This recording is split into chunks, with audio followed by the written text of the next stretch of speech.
Aha. Vizuri kabisa, sijui kwamba Mungu amekuwa mwema kwa siku hii, Mungu amekuwa namna gani kwa siku hii, lakini bila shaka tunashukuru Mwenyezi Mungu kwa sababu ya ulinzi, tunamshukuru kwa sababu ya kila kitu ambacho ametufanya katika siku hii leo, kwa sababu ya uzima, kwa sababu ya utele ambao ameweza kuonekanisha katika maisha yetu, kama siku ya leo ikiwa ni siku ya furaha kweli kweli, tukiwa tunamshukuru Mwenyezi Mungu kwa sababu ya ulinzi na fadhili zake juu ya maisha yetu, ikiwa leo ni Sunday tarehe 21 mwezi wa 11 mwaka 2021, ikiwa kama tumefurahi sana, tuko na furaha kweli kweli. Yani hata mimi ninaposikia tu sauti yangu inasema kwamba iko na furaha kweli kweli, tukiwa tunamshukuru Mwenyezi Mungu kwa sababu ya ulinzi, fadhili, upendo na hata yale ambayo ameendelea kufanya katika maisha yetu, tukiwa na shuhuda za kweli kweli, kwa sababu ya siku hii ya leo ikiwa ni siku ya Jumapili, siku ambayo ni ya ibada pale makanisani, imekuwa ni nzuri nakwambia, na tunashukuru Mwenyezi Mungu kwa sababu ya hayo yote ambayo anazidi kutufanyia katika maisha yetu. Niite Papa Isaac LENARD kwenye HOSPOT TV papa hapa. Ikiwa uko pale unaendelea kuwatch pale kwenye HOSPOT TV, ikiwa una watch your video, like it, share with your friend, kwa sababu leo it's an extraordinary thing that inaenda kufanya katika siku ya leo kabisa, ambapo tuko na mgeni sijui, lakini kwa wewe ambao unaendelea kutizama kutoka pale mal nyumbani, ikiwa kama nipo unaendelea kujiunga pamoja na sisi, niite Papa Isaac LENARD, na siku ya leo kama tunavyokuelezea kwamba ni siku ya leo, ni ile siku ya Gospel HOSPOT kama kawaida. Baada ya sisi kutoka pale makanisani, tumeimba pale, tumekuwa tukicheza vizuri pale, na imekuwa kwamba siku hii imekuwa ni siku ya baraka, siku ya mavuno. Najua ni wakati wa mavuno kwa wengine, hasa kwa ndugu yangu ambaye siku ya leo tumekuwa tukimsherehekea pale kwenye harusi, ndugu Samuel na dada yangu Roda, ambao kwa kweli siku ya leo wameunganishwa, wamekuwa kitu kimoja, tumefanya maombi kweli kweli, na kwa kweli imekuwa ni siku nzuri, na imekuwa ni siku ya kutabasamu tu, siku iliyojaa baraka tele, siku iliyo na ushindi, siku iliyo na mwamko mpya kabisa, ambapo kwa kweli kuna mengi ambayo zaidi tumeweza kuyashuhudia katika siku ya leo, ambao kwa kweli hata sasa hii tukianza kuyashuhudia tutayamaliza, na ndipo sasa tumeingia hapa ili kwamba tuzidi katika siku hii ya leo na kumshukuru Mwenyezi Mungu katika wakati kama huu, ambapo kwa kweli Bwana wetu ambaye ni Maulana, mwenye upendo, mwenye baraka, ametujalia haya yote. Ni kwa sababu yeye anatupenda. Hayo yote ni kwa sababu yeye alitufilia msalabani ili kwamba mimi nawe tusife, bali tuwe na uzima wa milele. Hiyo ni introduction ambayo imekuwa ni refu kidogo, lakini Thank you so much kwa wale wote ambao mnazidi kutuangalia, na nilivyokuambia awali ni kwamba ile link ambayo tumeitupa hapo kwenye Facebook, hiyo link ambayo imeandikwa hapo streamyard.com pale, ambia mwenzako kwamba leo, siku ya leo tuko na yule ambaye ni mwimbaji tajika, mwimbaji ambaye ni wa gospel music, mwimbaji ambaye halinganishi na wengine, kwa sababu yeye ni mara moja tu tumemwona kwenye screen yako, na hiyo mara moja tu ikamfanya akakuwa gwiji, kwa sababu Mungu alikuwa na wakati wake juu ya huyu mtumishi wa Mwenyezi Mungu. Lakini usiondoke, kwa sababu huyu mwimbaji atakuwa na sisi kuanzia mida hiyo ya saa 3 kamili. Kwa hivyo usiondoke, kwa sababu kuna mengi ambayo tumekuandalia, lakini kwa hivi sasa nikukaribisha ili kama tuzidi kunoga ndani, lakini naendelea kusoma zile messages ambazo zimeingia humu ndani. Mfano, kuna Amos wa Kambuni anasema Kiogoro tuned Gusi Coffee Farmers Cooperative Union represented. Thank you so much. Iko fire. Thank you so much. Kuna mwingine hapa anasema kwamba Kenya Drama TV iko represented vizuri kabisa. Thank you so much for those people who are just joining us this time. Unajua hata kizungu itameza kidogo, itatoka kidogo, kwa sababu ni wakati wa furaha kidogo nakwambia. Ni furaha tele kabisa, unajua. Kwa hivyo ni kwa sababu hiyo basi nakukaribisha tena kwa njia iliyo rasmi, kwa njia iliyo mura kabisa, ili kama tuzidi katika siku hii, ikiwa ni Jumapili. Nikidhani hii ni Jumapili ya pili na kuongoza kwenye Gospel Hotspot hapa, Jumapili ya 3 leo, nikiwa ni Jumapili ya 3 ambapo tunahitaji baraka tele zaidi ya hapa ambapo tupo. Najua kwamba kuna hatua ambazo Mungu anatufanya kwamba tuendelee kusonga, kwa sababu Bwana ana kila sababu ya siku hii, nakwambia. Alright.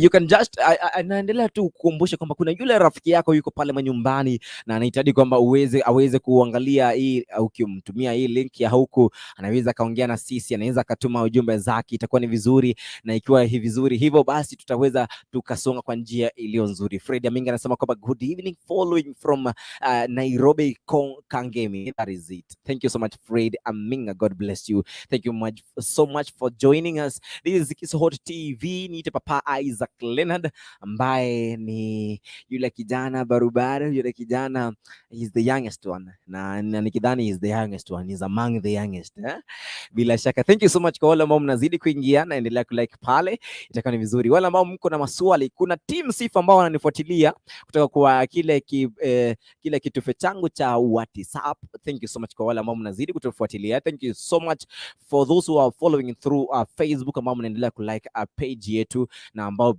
pia mnazidi tu kulike stream ya siku ya leo, ikiwa ni siku hii ambayo Mungu alikuwa anaijua, alikuwa na fikra nzuri kwa sababu yetu mimi na wewe, ili kwamba tuzidi kujumuika. Dickson Machuka anasema kwamba good evening tuned from Nairobi Ruai. Thank you so much, zidi kutuangalia hapa kwenye HOSPOT TV, na tukizidi kusonga itakuwa ni baraka tele tele tele tele. Wala watu wetu wa Saudi Arabia pale, high five, thank you so much. Ikiwa kwamba uko pale nje na unahitaji kuongea na watu ambao wako Saudi Arabia, kuna watu ambao wako Nairobi, kuna watu ambao wako Kisii, kuna ile link ambayo iko hapa ambayo itakuuliza maswali mawili matatu kwamba unataka kuongea na hawa. Ndio, ikikwambia kwamba una join through Facebook, una join tu nayo, na ikiwa nakuambia kwamba u join through something, join tu nayo. Kwa njia hiyo itakuwa kwamba ni baraka tele siku hii, ambapo tuko na dakika chache ili kwamba tuzidi, lakini kwa sababu ya wakati na kwa sababu tuna mengi zaidi ya kwenda mbele, inahitaji kwamba tuombe ili kwamba tuzidi kwa njia hiyo ambayo ni special. Naomba kwamba ufunge macho yako, kwa sababu mimi lazima nitakodolea macho yangu kwako, na kwa hiyo kamera yako pale mbele, vile mwelekezi ananiambia kama leo usifunge macho nimezoea tu kufunga macho, lakini ameniambia leo usifunge macho kwa sababu wewe unakuwa kiombezi I don't know, lakini itakuwa ni nzuri tukifuatilia pale, itakuwa ni vizuri. Alright, naomba kwamba ufunge macho yako ili kwamba tuweze tukaomba kwa njia iliyo nzuri ajabu.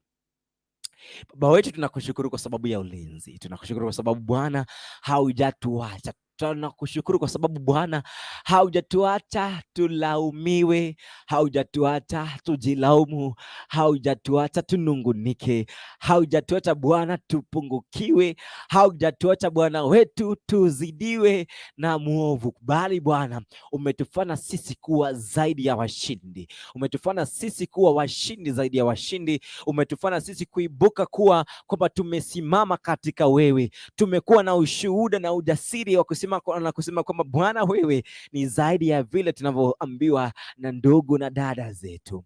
Tumejua kwamba Biblia yako ndilo neno la uzima, ambalo Bwana kwa hali zote tumekuona ukitutendea mambo mazuri katika maisha yetu Bwana wetu. Asante kwa sababu Bwana kwa show ya siku ya leo Bwana utakuwa pamoja na sisi, utatuinua, utatuganga mioyo yetu, utatufariji Baba wale ambao wamepoteza wenzao Bwana katika hali hii Bwana utaweza kuwa pamoja nao. Tunakuomba Baba wetu, kila mmoja ambaye atakuwa na sisi katika siku ya leo kwenye show hii yetu Bwana uweze kumfariji, uweze kumuinua, umtie moyo kupitia zile shuhuda ambazo siku ya leo tunaweza kuzipata kutoka katika show ya siku ya leo Baba yetu. Asante kwa sababu utazidi kuwa na sisi na tutaona roho wako, mkono wako, utakatifu wako ukizidi kuwa pamoja na sisi, na hata yule ambaye ni mtumishi ambao tumeandaa siku ya leo Bwana, tuomba popote alipo Bwana, popote na alipo Jehova, hata anapoangalia Jehova, tuomba kama umtie nguvu zako, umtie baraka zako, umtie rehema zako, umtie ujazo wako, ili kwamba atakapoingia Bwana ashuhudie yaliyo ya kututia nguvu. Asante kwa sababu wewe ni mwaminifu, katika jina la Yesu tumeomba. Somebody say amen. Niko na ndugu naitwa ndugu Elijah Mwangangi. Elijah Mwangangi, habari ya jioni? Salama sana. Unatoka katika eneo gani? Kwa sababu mara yangu ya kwanza kukuona kwenye skrini yako yetu hapa. Natoka eneo la Nairobi. Ndio. I am a chaplain with the Kenya Police Service. Yes. Pastor Jeremiah is a colleague. Wow, thank you so much. God bless you. Karibu sana ili tuzidi kufuatilia vipindi vya siku ya leo, na kwa kweli hii sikuwa huko nyumbani kwa sababu hapa ni kwenye Gospel Hotspot ambayo ni show ya jioni ya leo. Mungu akubariki sana ndugu Elijah Mwangangi. Nazidi kuwa na Thank you. sisi wakati wote ili kwamba tuendelee kufuatilia katika kipindi hiki cha siku ya leo. Thank you. Amen, amen. Huyu amekuwa ni Elijah Mwangangi ambaye anaendelea kufuatilia kutoka pale Nairobi. Thank you so much.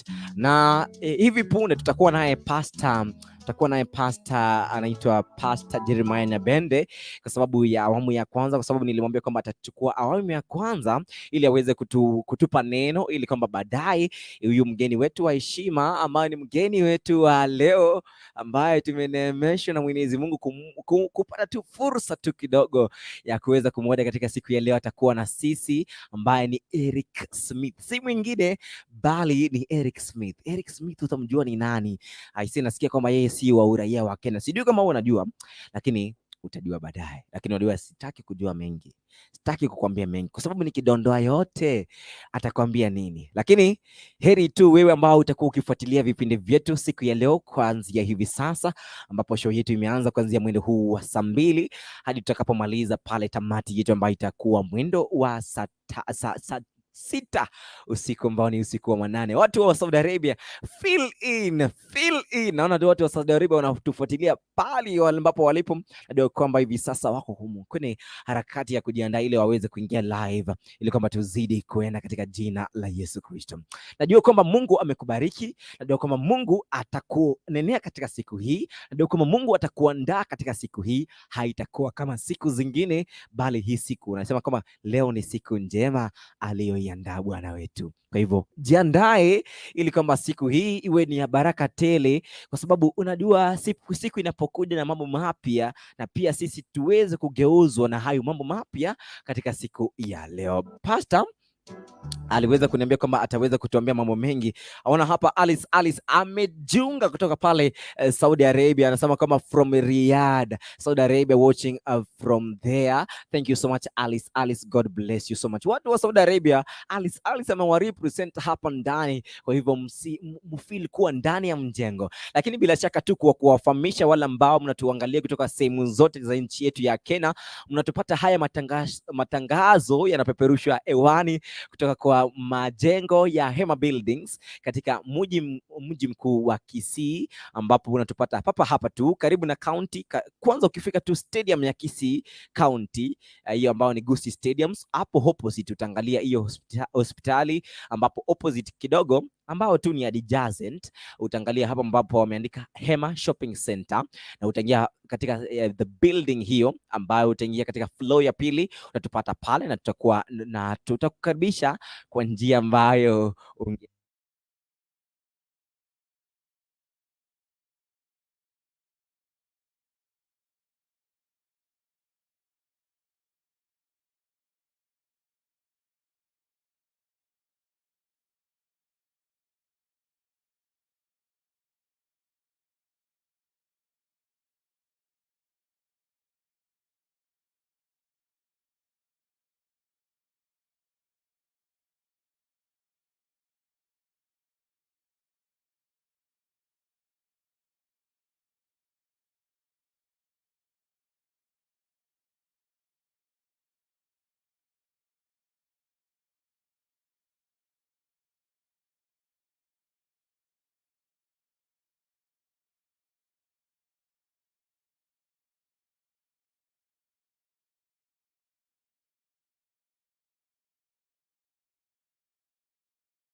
Aha, kidogo tu pole kwa hizo itilafu, lakini tuko pamoja. Bwana tu atusaidie, kwa sababu ni hali tu ya kimitambo ambayo imekuwa na itilafu kidogo, lakini Bwana ni mwema, umeweza kutufanikisha tena, tumerejea hewani kwenye ile nzuri. So I was saying, yani kuna mambo mengi ambayo tuliko nayo siku ya leo. Thank you so much Steven Ombane Obino, anasema the source park menyingwa ka wash tuned in. Thank you so much from Menyingwa Car Wash. God bless you so much Ombane.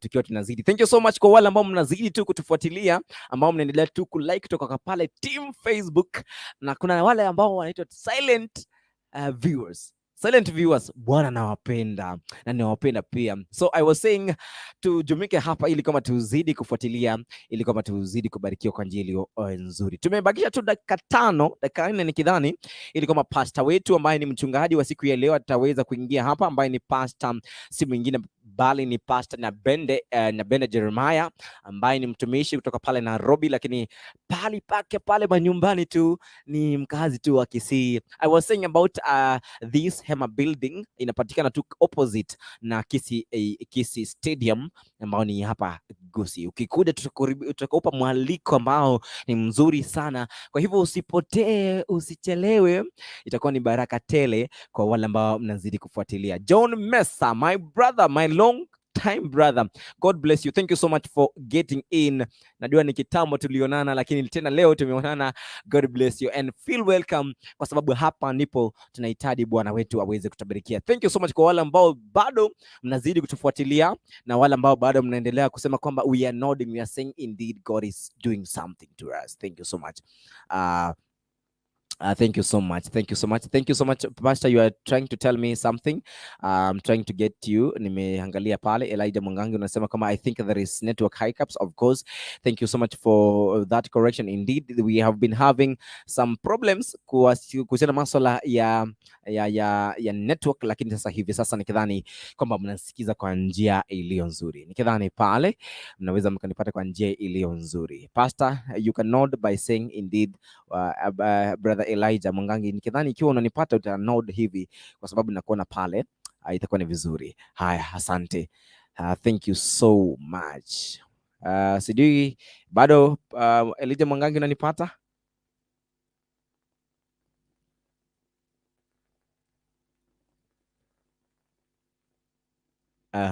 Vizuri. We are trying to get you. Thank you so much. Watching from Nyeri County, that is Sagini Gerard. Thank you so much for getting in as you watch from pale eneo lile la Nyeri County. God bless you. Tunazidi kufuatilia pale. Kwa wale ambao mnazidi kutufuatilia, tell a friend to tell a friend, ili kama tuzidi kufuatilia papa hapa. I'm waiting for Pastor Jeremiah, tukiwa tumebakisha dakika tu ni 2 ili aweze kuingia na tupe neno la siku ya leo, neno ambalo ni la baraka, neno ambalo ni la kutuinua, neno ambalo ni la kutujenga, ili kwamba siku hii ama usiku huu usiwe tu ni usiku tu wa kawaida, bali tu ni usiku wa baraka tele. Thank you so much kwa wale ambao mnaendelea tu kutuma juma zenu.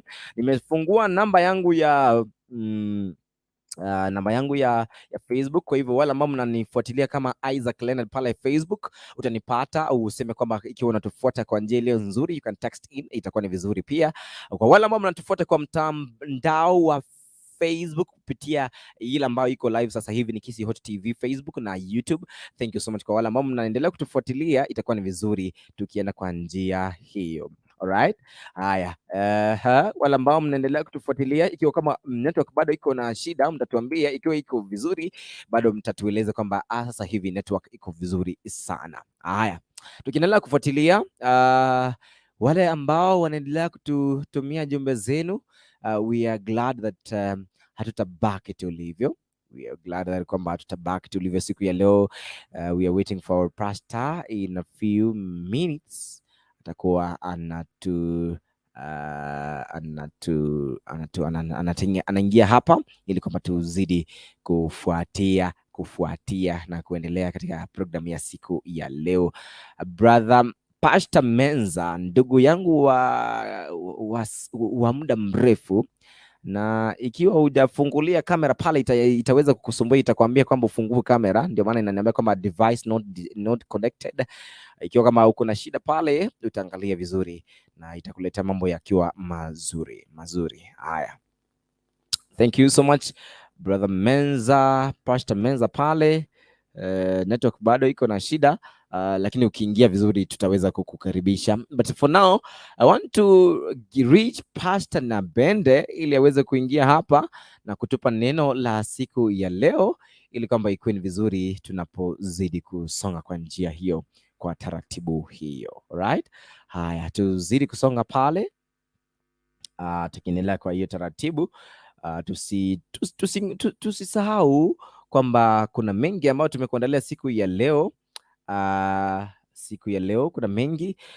Baada ya ikifika mwendo wa saa 3 tutakuwa naye ndugu ambaye ni mwimbaji wa nyimbo za gospel, kwa jina anaitwa ni Erick Smith. Kwa hivyo usiondoke wewe ambaye ni fani ama ni yule ambaye anamshabikia ndugu yetu Erick Smith kwa njia ili ya kipekee sana. Kwa hivyo usiondoke, bado tunazidi kulink up na wale ambao ni mafans wa Kisi Hot TV na wale ambao pia si mafans wetu, bado tunawapenda na tunasema kwamba bado mtufuatilie, hiyo itakuwa ni vizuri. Yes. Nataka niongee na huyu pastor nimwambie kwamba aingie tafadhali, itakuwa ni vizuri akiingia katika mida hii, ili kwamba tuweze kujoin kwa njia iliyo nzuri. Alright. Nataka tuweze kujua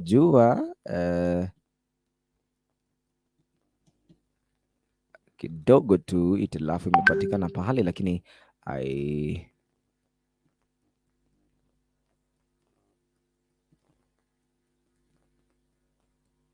right, itakuwa ni vizuri. Thank you so much. Ilikuwa ni kuangalia watu ambao wanaendelea kutufuatilia hapa. I'm waiting for Pastor Jeremiah Nabende. He is here with us. I want to give you a good clap kwa sababu amejiunga na sisi leo sijui nitasema he's wearing colorfully ama beautifully ama handsomely, but sasa I'll just say whatever I will say, but Pastor, karibu sana. Beautifully ama handsomely, but that's I'll just say whatever I will say, but Pastor, karibu sana. Asante brother Isaac, nashukuru Mungu kwa sababu ya kunipa nafasi hii. I'm happy to be together today. And God has been very faithful unto us, and surely the day has been very successful. The Lord has been good unto us. Na nashukuru Mungu kwa sababu ya jioni ya leo na kwa ajili ya watazamaji wa kipindi hiki jioni ya leo.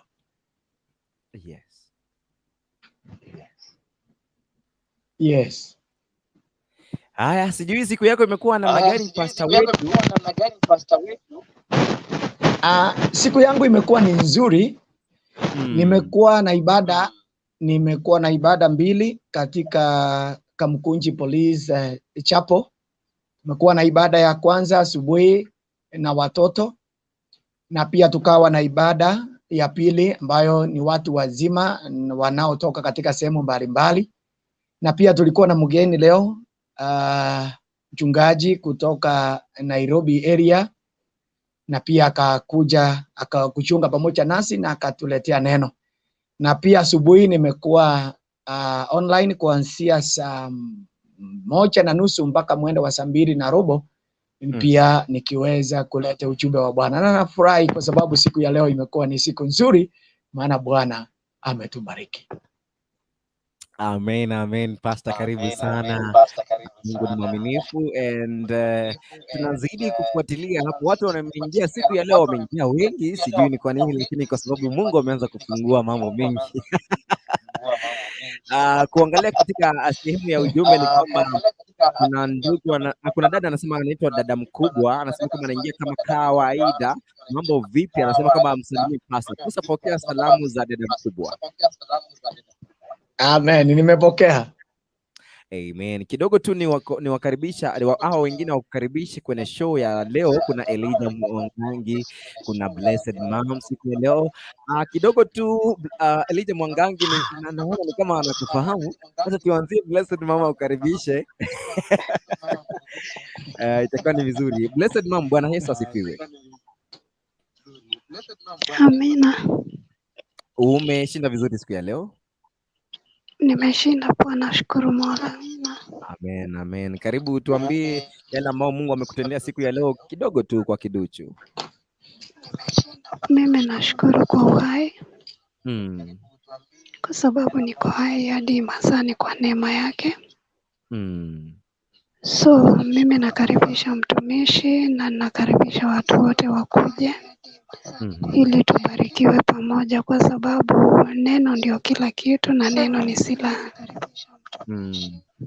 Alafu kuna shida, mtu anajirudia, unaongea alafu inarudi baadaye kuongea, kuna shida hiyo. Naangalia kwa mic. Pastor, utamute mic alafu wakimaliza ndio utawasha. Neno ndio kila kitu na neno ni silaha. Yes. Thank you so much. Tuende kwa ndugu Elijah Mwangangi. Karibu sana. Elijah Mwangangi, hata sijakujua vizuri lakini leo najua shabiki ni shabiki. Karibu sana. Just karibisha pastor wetu leo. Karibu.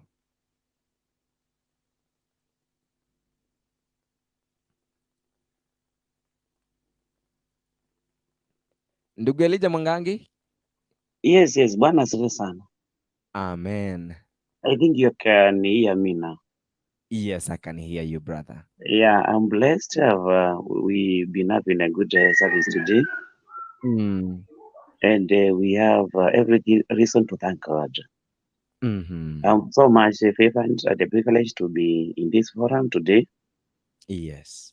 And I'm also really to interact with the other brethren over the country. Oh, wow, sure. So thank you so much. Thank you so much, our brother. Mungu akubarikie. Kuna mwingine hapa shabiki mgeni tena anajiita Kisi Hot TV. Yaani huyo ni shabiki number 1 wa Kisi Hot TV. Dada Kisi Hot TV, karibu sana, ujitambulishe kwa jina halisi na utuambie unatusikiza kutoka maeneo gani. Mimi naitwa Variant. Yes. But jina la shabiki naitwa dada mkubwa. Nasirimia hawa basa. Pamoja na Mwangi. Yes. Pamoja na Blessed Mom. Nawaambia niko ndani na wewe Ishaka baba LENARD. Pokea salamu zangu kabisa, na wapenda na ingia kweli kweli. Amen, amen. Thank you so much, dada yetu. Mungu akubarikie pia. Thank you for talking to us. Sasa tunarejea kwako pastor, kwa sababu tuna mambo mengi siku ya leo ambayo kwa kweli uliniambia kwamba ungeongelea. Kwa hivyo utaweza kutuongelesha, kutupa neno kwa kifupi ili kwamba tutaendelea hapo. Lakini kidogo kabla hujaanza, kuna huyu dada anaitwa Marion Oroni anasema kwamba tuned live. Thank you so much. Ungesema kwamba una tune kutoka maeneo gani, but thank you so much for your comment and may God bless you. For those who are still following kutoka kwa ile mitandao yetu ya Facebook, wala ambao ni wa hiyo team viewers, wale tu ambao tunaangalia katika jioni ya leo, karibu sana, tuzidi kufuatilia neno hili na naamini kwamba Bwana atatubariki katika siku ya leo. Lakini kwa wakati huu basi, Fred Aminga pia anasema kwamba Blessed Mom, good evening to you, and Blessed Mom amesema good evening, I think so. Amesema kwamba good evening. Thank you so much. Pastor, tunaomba kwamba ukaribie ili kwamba utupe neno, utuombe kwanza, tupeweke kwenye madhabahu, tuanzishe ibada ya siku ya leo. Karibu.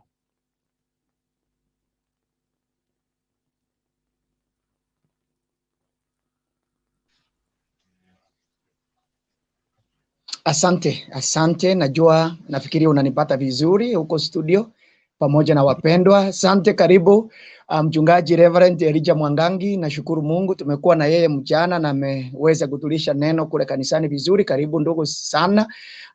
Dada Mom present, nashukuru, pamoja na shabiki wetu mgeni Kisi Hot TV. Nafurahi kwa sababu nimemuona pia. anaitanishwa na jina la studio, na ni vizuri, nafurahi kwa ajili ya wapendwa na wale wengine wanaotutazama kutoka sehemu mbalimbali. Kabla kulete neno, nataka tuweze kuomba ili Bwana atuongoze, atusaidie tunapoenda kusikiza mawasia ya Bwana juu ya maisha yetu. Tuamini na tuombe. Baba wetu na Mungu wetu je mbinguni, jina lako litukuzwe. Asante kwa sababu ya kutupa nafasi nyingine jioni ya leo tupate kujadiliana mapenzi yako ya mbingu, na tunaamini kwamba yatatendeka kwetu sisi ambao Bwana tunafuata neno lako, na wale wengi ambao watasikiza ujumbe huu unaenda kuwabariki, unaenda kuwainua, unaenda kuwapa matumaini, unaenda kuwarekebisha, na zaidi unaenda kuwaelekeza katika jina la Yesu. Tunapoenda kutafakari neno hili lako Bwana, tunaomba kwamba utusaidie ili tupate kuelewa ni kusudio lako gani ulilo nalo juu ya maisha yetu kupitia kwa neno lako. Asante kwa sababu ya studio hii ya HOSPOT TV pamoja na kiongozi wa show hii Isaac LENARD, pamoja na wapendwa mbalimbali wanaoingia sasa na wale watatazama ujumbe na mafundisho haya baadaye, kwamba Bwana utawabariki. Anza pamoja nasi Bwana, ili tuendelee vizuri, na Roho wako Mtakatifu atusaidie. Pokea sifa, pokea utukufu, katika jina la Yesu Kristo tunaomba na kuamini. Amen. Amen.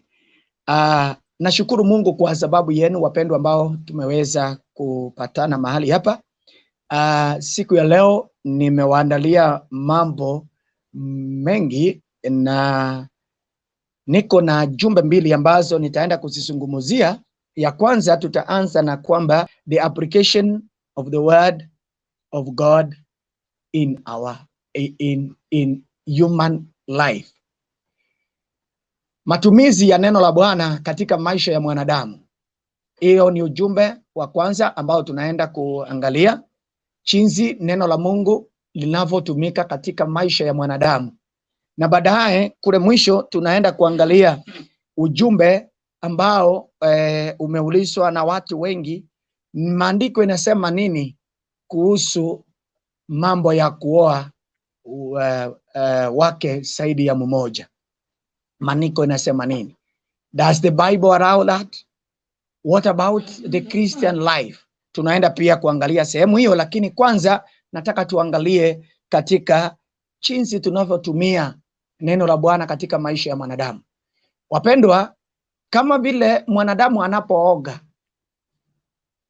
wakati unasikia umeoga asubuhi, ukifika jioni umetoka jasho ama umefanya jambo fulani unataka kuoga, vivyo hivyo katika maisha yetu ya kiroho tunahitaji renourishment kila wakati.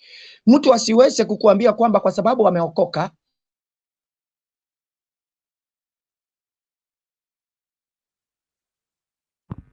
kidogo tumeweza kumpoteza pasta, na nadhani kwamba ataweza kurejea akiendelea kutafuta mambo na network kidogo. Najua mambo ya network kidogo hapa inaleta shida, lakini tunaamini kwamba haitakuwa ni siku tu ya shida, itakuwa ni siku ya baraka, na itakuwa siku tu ya kuwa na shida ya problema hapa.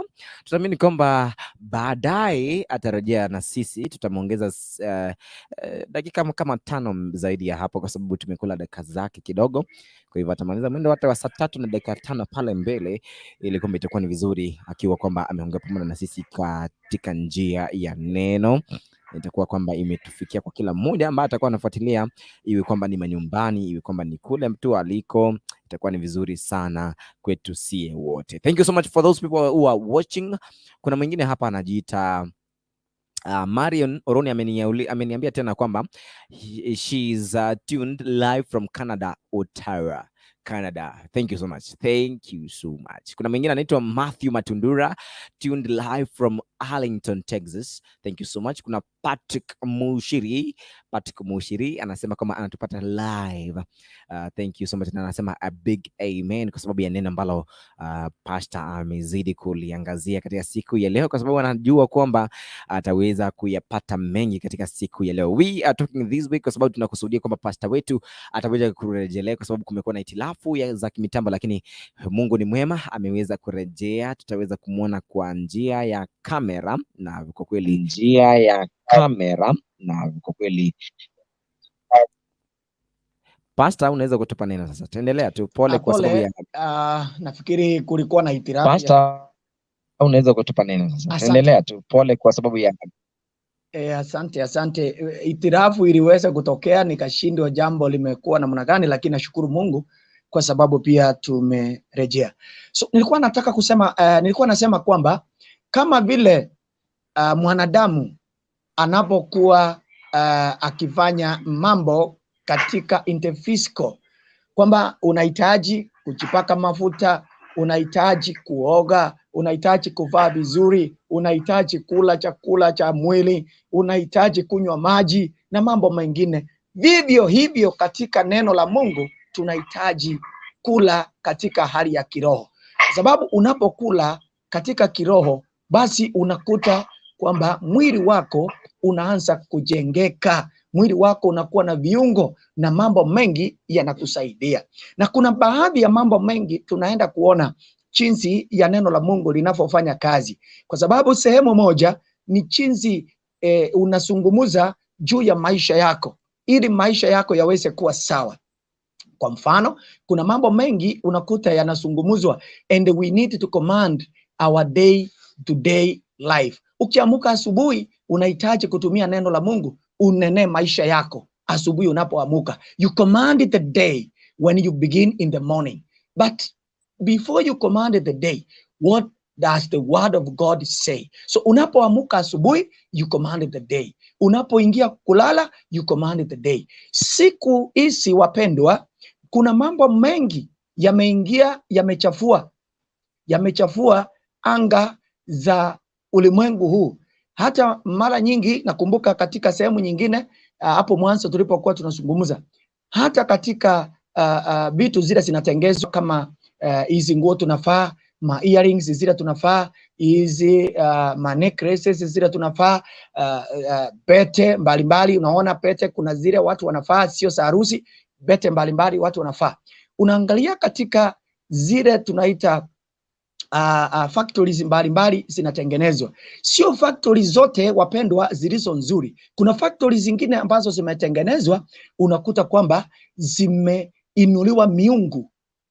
Watu kabla wafanye mambo fulani, kuna miungu zimeinuliwa. So hata zile vitu zinatengenezwa kutoka pale zimekuwa connected na miungu fulani. Kwa hivyo watu wakati wanapoenda kuvaa zile vitu, necklaces, earrings, hizi mapambo mbalimbali, unakuta they are connected to the dark world. Kwa hivyo we use the word of God so that we sanctify those things, we disconnect whatever that has been connected katika the altar of darkness, alafu inakuwa ni vizuri. Kwa hivyo neno la Mungu ni silaha. Neno la Mungu linatupa mwelekeo wa kila jambo. Kwa mfano, tunapoangalia katika kitabu cha John, chapter number 1, verse number 1 to 4.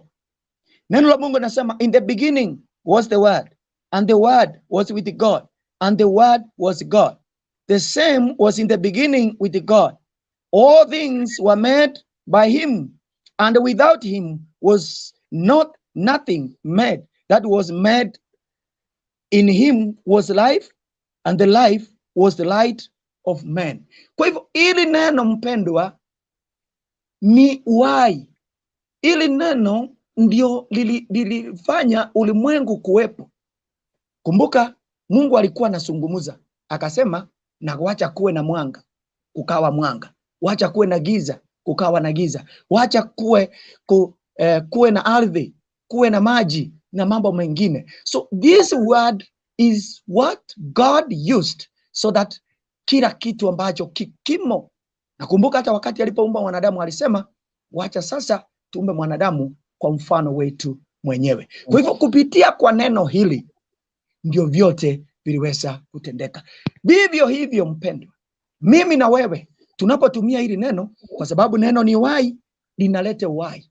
Wakati uko mgonjwa, you refuse by the word of God, you refuse magonjwa it's not part and parcel of your life. Unakataa, unasema ugonjwa sio sehemu yangu, kwa sababu neno la Mungu ni uhai.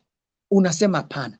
Wakati mwingine unataka kubariki, kama sisi wajungaji tunapoenda kunena baraka juu ya watu in the congregation, tunapowawekea mikono, we speak.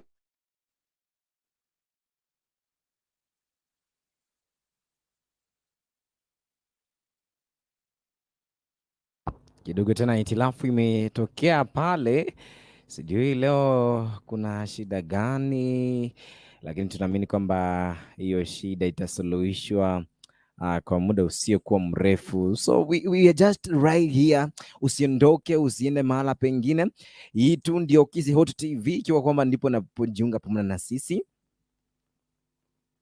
If you're just joining us right away, tunashukuru sana kwa wale ambao mnaendelea kutujoin katika siku ya leo, ambapo we have a lot and we have much things to share with you in this kind of a day, tukiwa tunajua kwamba kuna baraka mbele. Iko baraka mbele.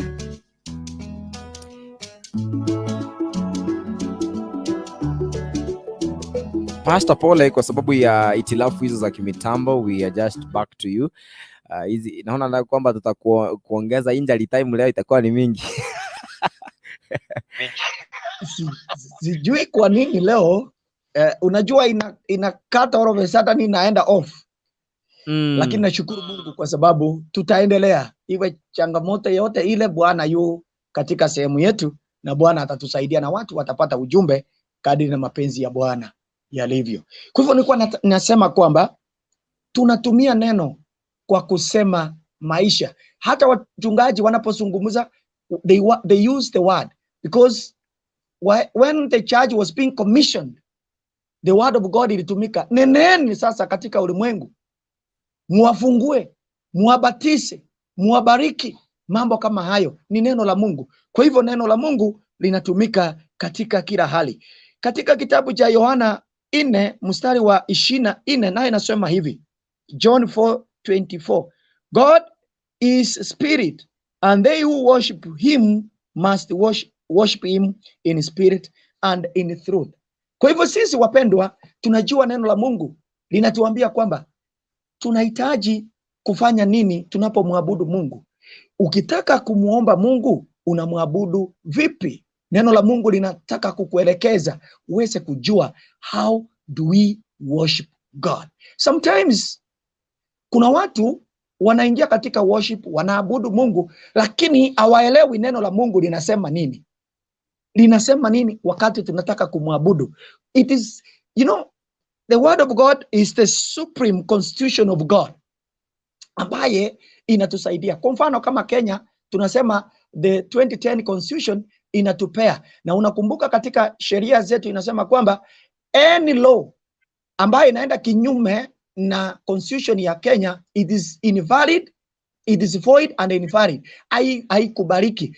Vivyo hivyo katika kazi zetu za kibinadamu, watu wote ambao tunaitanishwa na Kristo, tunakubali kuwa wa Kristo, kama hakika hatutaweza kuapply the word of God katika maisha yetu, basi utakuja kuona kwamba itakuwa ni bure, kwa sababu we are going against the supreme constitution of God, ambaye ni neno la Mungu. Na ndio maana hapa neno la Mungu katika John 4:24, when you apply John 4:24, inakuambia kwamba when you worship God, remember God is a spirit and we must worship him in truth and in spirit. Ukiingia katika hiyo, ukichua hiyo, and then you apply that, itakuwa ni vizuri, and then Roho wa Mungu atashuka kwako vizuri.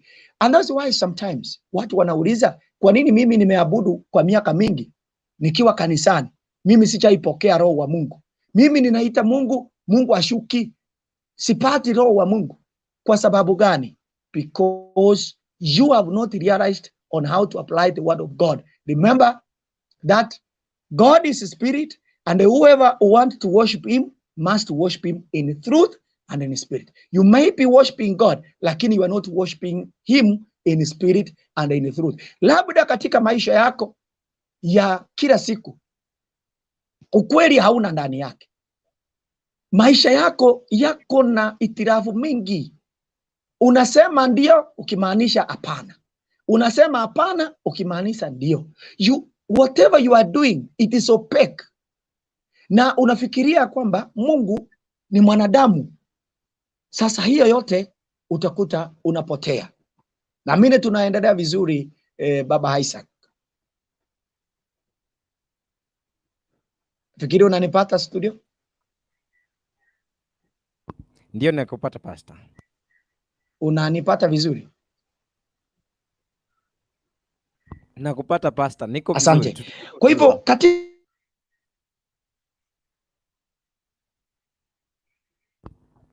kidogo tu mitambo ya pastor leo inamchangana tukiwa tumebakisha dakika 10 tu tumalize hii ambayo tunaweza sema kwamba ni mahubiri ya siku ya leo. Kidogo tu inamchanganya, lakini tunaamini kwamba good things are coming right here. Usiondoke, because for those who just following, wale ambao tunazidi kufuatilia kutoka pale manyumbani, kutoka pale kwenye stage ya magari, kutoka pale wale ambao ni matani boy, wale ambao yule ambaye ni dereva ambaye kwa kweli unafuatilia kwenye Kisii Hot TV, God bless you so much. Kuna yule ambaye uko kule kwa supermarket, umeona tu acha tu kali pale tuangalie hapa, karibu sana. Kuna wale ambao tuko tu nyumbani, watoto wanapiga kelele kidogo, unawaambia toka hapa kama wanapiga kelele, kwa sababu nataka kuangalia hapa Kisii Hot TV.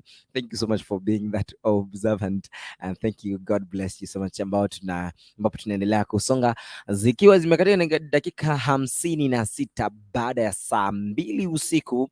Natumai kwamba tunazidi kuona kwa njia ile nzuri, and we are waiting for our pastor to finish. I think atasema kidogo na pia aweze kuangazia tu. Nikiangalia kwamba lile neno ambalo taliangazia, nikidhani lile neno kiingia nitaweza kumfahamisha, kwa sababu ya wakati wetu ambao unazidi kuyoyoma kidogo. Lakini thank you for those people who are just following, God bless you so much. Kuna watu ambao bado tu wanakula sapa, lakini you wanafuatilia hapa, God bless you. Kuna watu pia mmeacha chakula pale manyumbani, wasema kidogo hii chakula nitaiacha kidogo na kisha baadaye nitairejelea ili kama niweze kuikula tu hapa. Itakuwa ni vizuri tukikuwa kwa njia hiyo. Lakini thank you so much kwa wale wote ambao mnazidi kufuatilia, God bless you so much. Kwa wale wote ambao mnazidi kufuatilia, God bless you. Pasa tuko kwako sasa.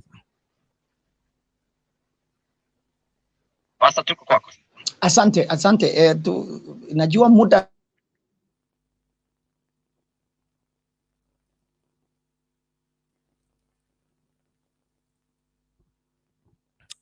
mitambo leo siku ya leo mitambo kidogo network imekuwa hata kama inajaribu kutuletea shida. Katika Wagalatia 5 mstari wa 17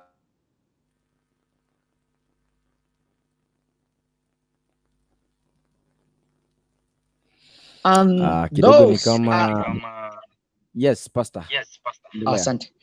Galatians chapter number 5:17, for the flesh lusteth against the spirit, and the spirit against the flesh, and those are contrary the one to the other, so that you cannot do things that you could.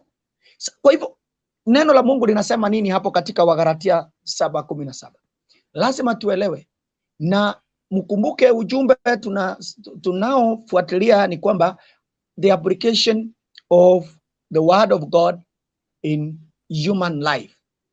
Wewe ukiwa mwanadamu na ukiwa Mkristo ambaye Mungu amekusaidia, neno la Mungu hapa linasema hivi kwamba lazima ujue vitu vya tamaa za mwili sinapingana na roho. Kwa hivyo utakapojua hiyo, utajua vile utatumia neno la Mungu katika maisha yako. Wakati mwingine macho yanakuonyesha mambo fulani, unaanza kuwa na tamaa ya mwili. Unapokuwa na tamaa ya mwili, unajua neno la Mungu linasema nini? Tamaa ya mwili inapingana na mambo ya kiroho. Kwa hivyo utakapojua hivyo, basi utajua kwamba you need to control the body, because the word of God is telling you control the body, control the body. Kumbuka hata wale wapendwa wetu waliotutangulia hata wengine wanaitwa viongozi, Daudi, Suleimani na wengine. Daudi alipoona kutoka kwa macho, akatazama mke wa Uria akioga, macho yakaleta tamaa ya mwili ikamsonga, hakuikontrol. Alipokosa kuikontrol, mnajua ni nini ilitendeka? Alitumana na mambo mengine yakatendeka. Kwa hivyo neno la Mungu linatuonya tujue sisi tukiwa Wakristo inatuambia nini. When we realize, unaposikia tamaa za mwili zinakusonga, maandiko inasema nini? Maandiko inasema kwamba tamaa za mwili zinapingana kabisa na mambo ya kiroho. Na hapo juu neno la Mungu limetuambia nini? God is spirit, and those who worship him must worship him in truth and in spirit. Ukiingia katika mwili, mpendwa, umepotea na umeondoka katika constitution ya Mungu ambayo ni neno la Mungu tunalolitumia hapa duniani. So if you want to be a true Christian, a Christian who has been saved through salvation, sio salvation ya sarakasi ya mdomo. Kuna watu wameokoka mdomo tu, lakini mwili haujaokoka. Wengine wameokoka masikio, lakini macho na mdomo haijaokoka. Matusi tupu, macho yanaangalia vitu mbaya mbaya.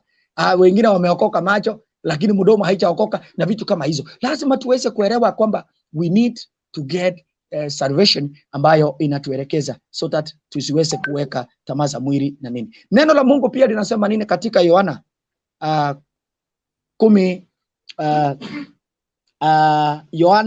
15 mstari wa 3. Now you are clean through the word which I have spoken unto you. Neno la Mungu linataka kutuelekeza likituambia kwamba sasa mumekuwa safi kwa sababu ya neno ambalo nimewaambia. Neno la Mungu linaweka mtu kuwa safi. Bwana asifiwe. If you want to be clean, you will be clean because of the word that God speaks unto your life. Kwa sababu gani? Neno la Mungu linasema usisini. Neno la Mungu linasema uokoke. Neno la Mungu linasema utubu dhambi. Sasa unapotubu dhambi, unapookoka, maandiko yanasema katika kitabu cha Waroma 6:18 that whoever God has set free, he become free indeed. You are now clean because of the word that has been spoken unto you. Kwa hivyo neno la Mungu linaponena juu ya maisha ya Mkristo, na Mkristo atakapokubali neno la Mungu liweze kufanya kazi katika maisha yake, basi anawekwa huru na anakuwa safi. Wagalatia 6:9 and Galatians chapter number 6 verse number 9 inasema hivi, and let us not be well in well doing, for in due season we shall reap if we faint not. Tusichoke katika kutenda mambo mazuri. Kwa hivyo unapojua neno la Mungu, kuna watu wanataka kufanya mambo mazuri, hata wanajiulizanga mazuri, na hii tukifanya hii mambo mzuri ni nini? Tunalipwa nini? Tunalipwa nini? Neno la Mungu linasema usichoke kutenda mambo mazuri, because utakuja kupata thawabu. Kwa hivyo neno la Mungu unapolitumia, hata kama utafanya mambo mazuri, hata kuna wakati mwingine watu wanaleta confusion kwa watu.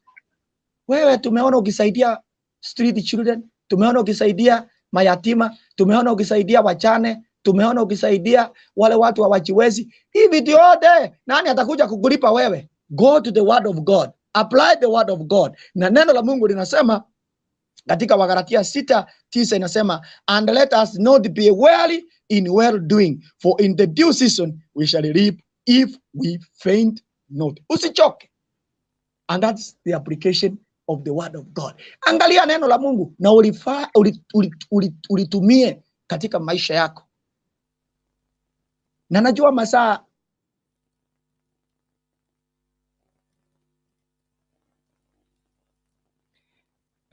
kidogo pastor ametoweka tena kwa sababu ya mitambo. Unajua kwamba atakuwa anakuja kumalizia ndugu yetu Erick Smith, kwa sababu yeye ni mtu wa wakati na ni ndugu ambaye akiambiwa leo nataka ufike mida tu ya 2 juu, ni yule tu anaingia katika hiyo saa tu.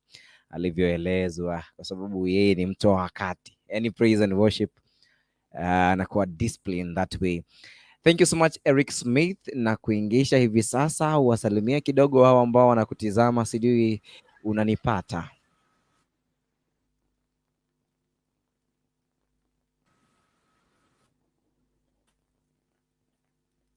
Na kupata kabisa. Wow. Thank you so much. Kama ningekuwa na uwezo ningekupigia makofi, lakini sina uwezo wa kupiga makofi hapa kwa sababu nitakupasua masikio ikiwa kwamba umeweka earphones pale. Kwa hivyo ni vizuri tu. Karibu sana, Mungu ni mwema. Sijui leo umemalizia service yako wapi?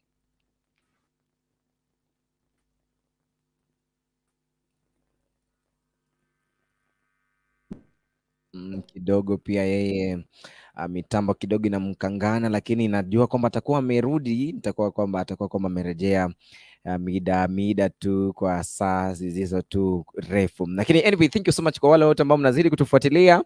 I'm seeing somebody here called Fred Aming anasema kwamba amen pastor, my favorite verse, be blessed. Thank you so much. Kuna Patrick Mushira anasema kwamba by the way I'm in love with the topic. Thank you so much.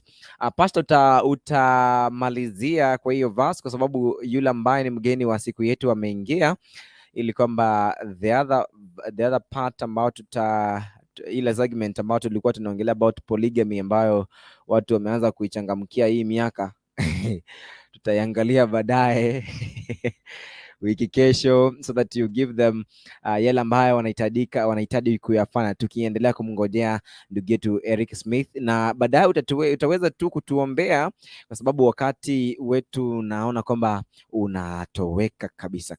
Karibu. wiki kesho, so that you give them yale ambayo wanahitaji kuyafanya, tu kiendelea kumngojea yetu Erick Smith, na baadaye utaweza tu kutuombea kwa sababu wakati wetu naona kwamba unatoweka kabisa.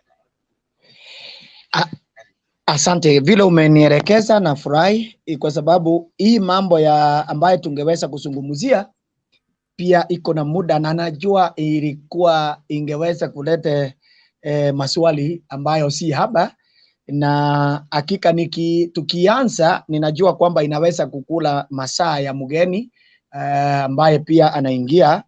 Nataka tu kuweza kwa leo tuweze kuzungumzia hiyo topic ambayo tulianza ya kwanza, ili tuweze kutenga muda, Mungu akitujalia katika Jumapili ijayo, Mungu akitupa nafasi, ili tuweze kuzungumzia sehemu hiyo vile umeweza kusema, kama niliweza kukupata vizuri. Okay. Nataka tu kumalizia pale nikisema kwamba neno la Mungu kama vile tumeweza kuna mambo mengi ambayo tungeweza kuangalia hapo mbele, ichapo muda umekuwa mfupi na pia masaa yetu, na mumeona pia tumekuwa na changamoto ya mtandao hapa na pale. Lakini nataka kusema hivi, mpendwa, mahali popote ulipo, lazima tuweze kuelewa kwamba lazima tutumie neno. Ukikuwa na changamoto, angalia katika neno la Mungu.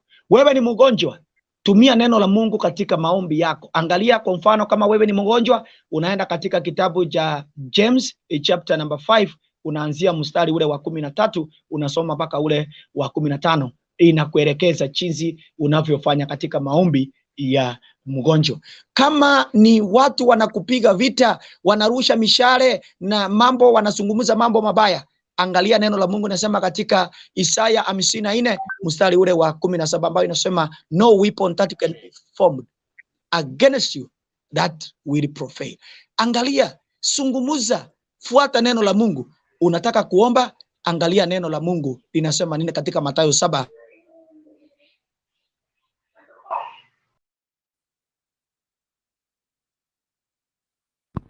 Mitambo kidogo inamkata tena, lakini Thank you so much kwa sababu nimeona kwamba ndugu yetu Erick Smith ameweza kuingia sasa. Nikidhani kwamba kwa hivi sasa mitambo yake imekuwa vizuri. Kuna huyu anaitwa Rosemary, good evening pastor. Nadhani kwamba pastor ametoweka, lakini atakuja aweze kufunga kwa maombi ili kwamba tuweze kuingia kwenye interview ya siku ya leo kwenye mahojiano na ndugu yetu. Ndio kwamba watu ambao mko kutoka kila pembe ya nchi yetu ya Kenya, kuna mfano wa wale ambao mko katika eneo la Saudi Arabia ambao ni mashabiki wetu sana sana. Tutaweza kuweza kuungana na ndugu yetu pastor, kwa sababu mgeni wetu naona kwamba saa ambazo nilikuwa nimempa ameingia. Naomba kwamba uweze kutamatisha kwa maombi ili kwamba tutaendelea kutoka hapo. Kwa naomba tu niwe radhi kwa sababu ya leo mitambo imekuwa ni shida tu, lakini utanielewa tu kwa leo pastor, tafadhali. Pastor, kwa sababu mgeni wetu hali ya kimitambo bado iko chini kwa mahali alipo, lakini let's get him. Ameingia na all right pastor. Uwezo kutamatisha kwa maombi ili kwamba tutaendelea kutoka hapo. Naomba tu niwe radhi kwa sababu ya leo mitambo imekuwa ni shida tu. Asante, wacha tuombe. Nielewa tu kwa leo pastor. Nashukuru. Nashukuru ni mitambo pia imeweza kuleta. Wacha tuweze kuomba na najua kwamba Bwana atatusaidia, na pia nasalimia mgeni katika jina la Yesu kwamba mgeni wetu wa siku ya leo Bwana mbariki na mtende mema, upifikisha salamu zangu. Amen. Umemwona kwenye screen pale, naona kwamba umemwona vizuri.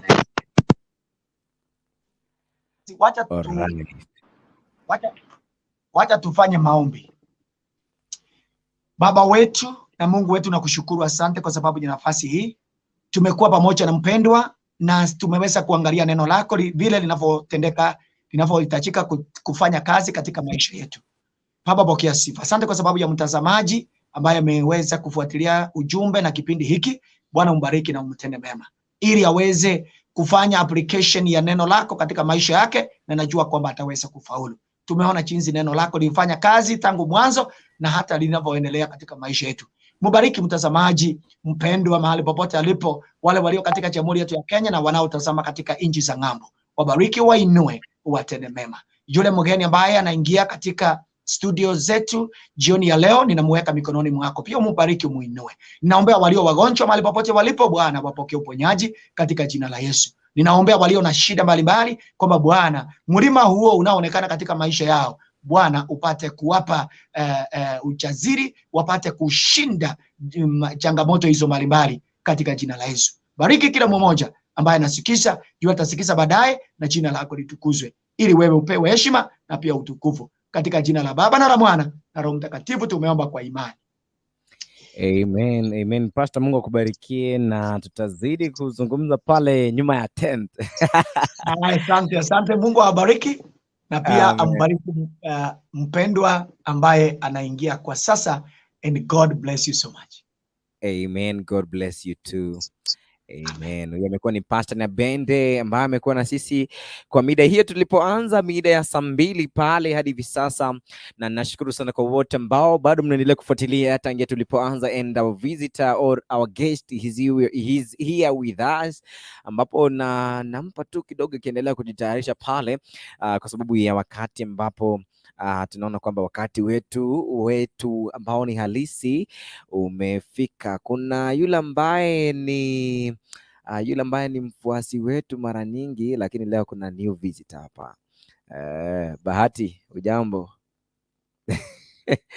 Amekuja na kutoroka.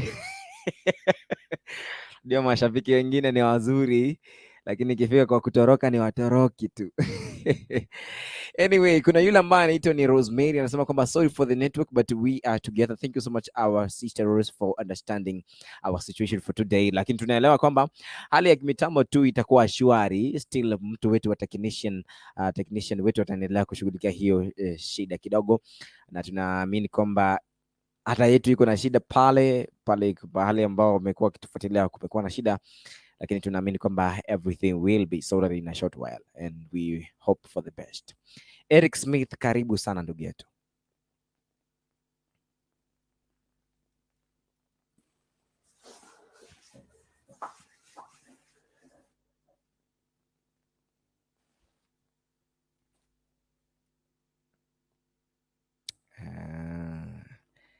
Kidogo mitambo inatatiza, lakini najua kwamba tutarejea kwake kwa sababu ya hali hii.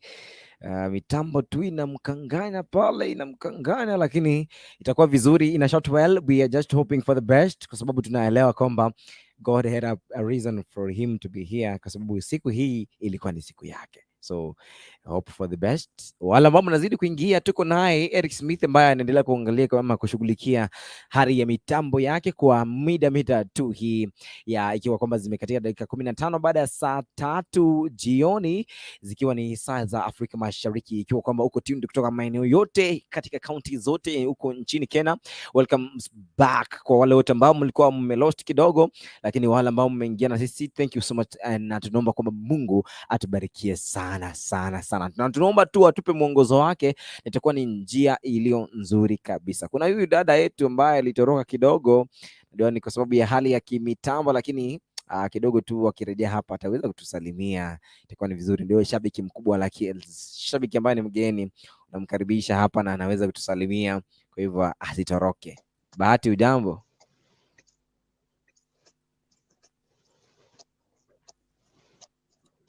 Hello Bahati, ujambo?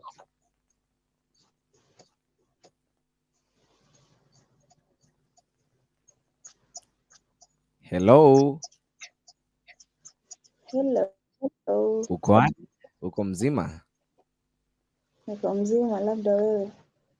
Niko shwari. Unatupata ukiwa wapi? Nawapata nikiwa Kisii.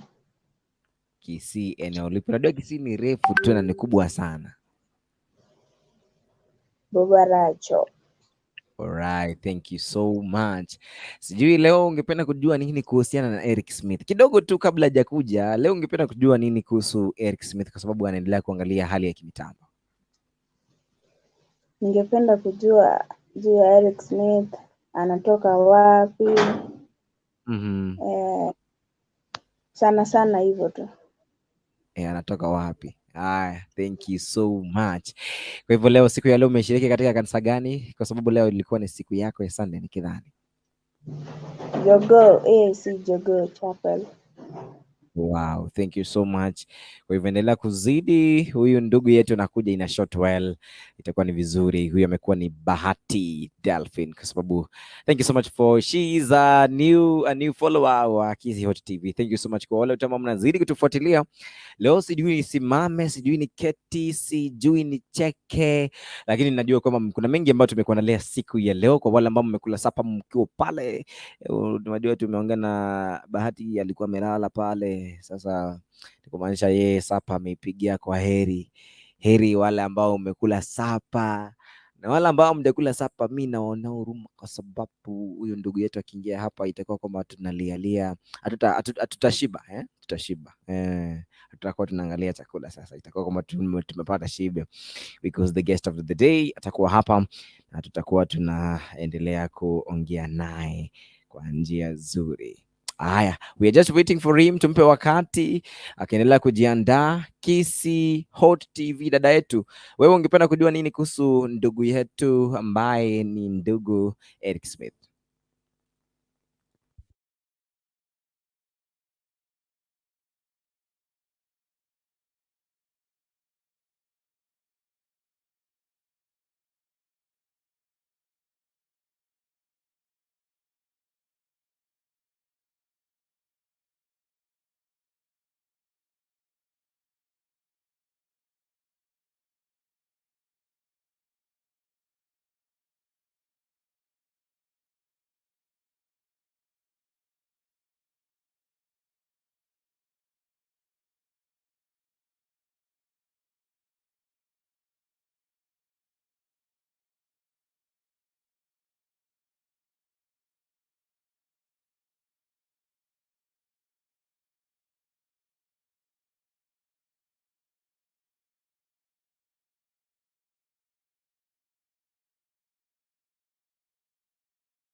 Alright, tumerejea tena.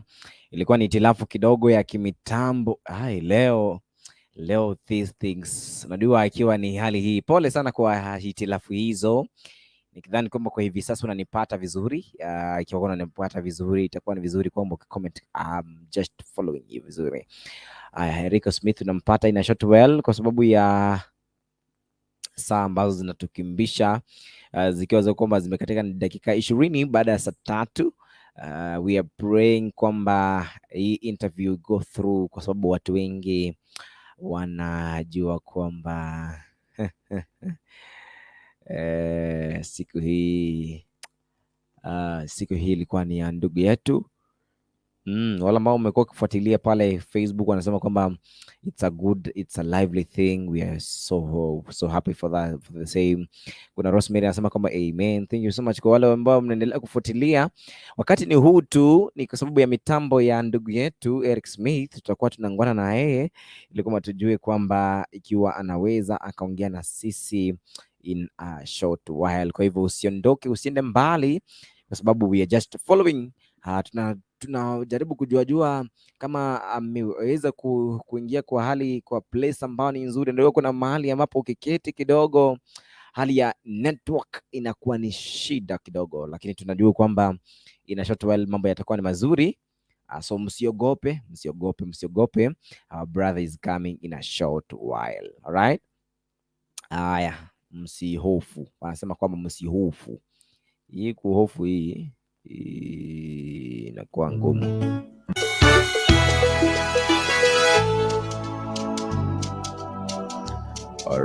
Alright. He's back right here. Leo mitambo inatukangana lakini tunaamini kwamba Mungu anatusaidia kabisa. He's here with us.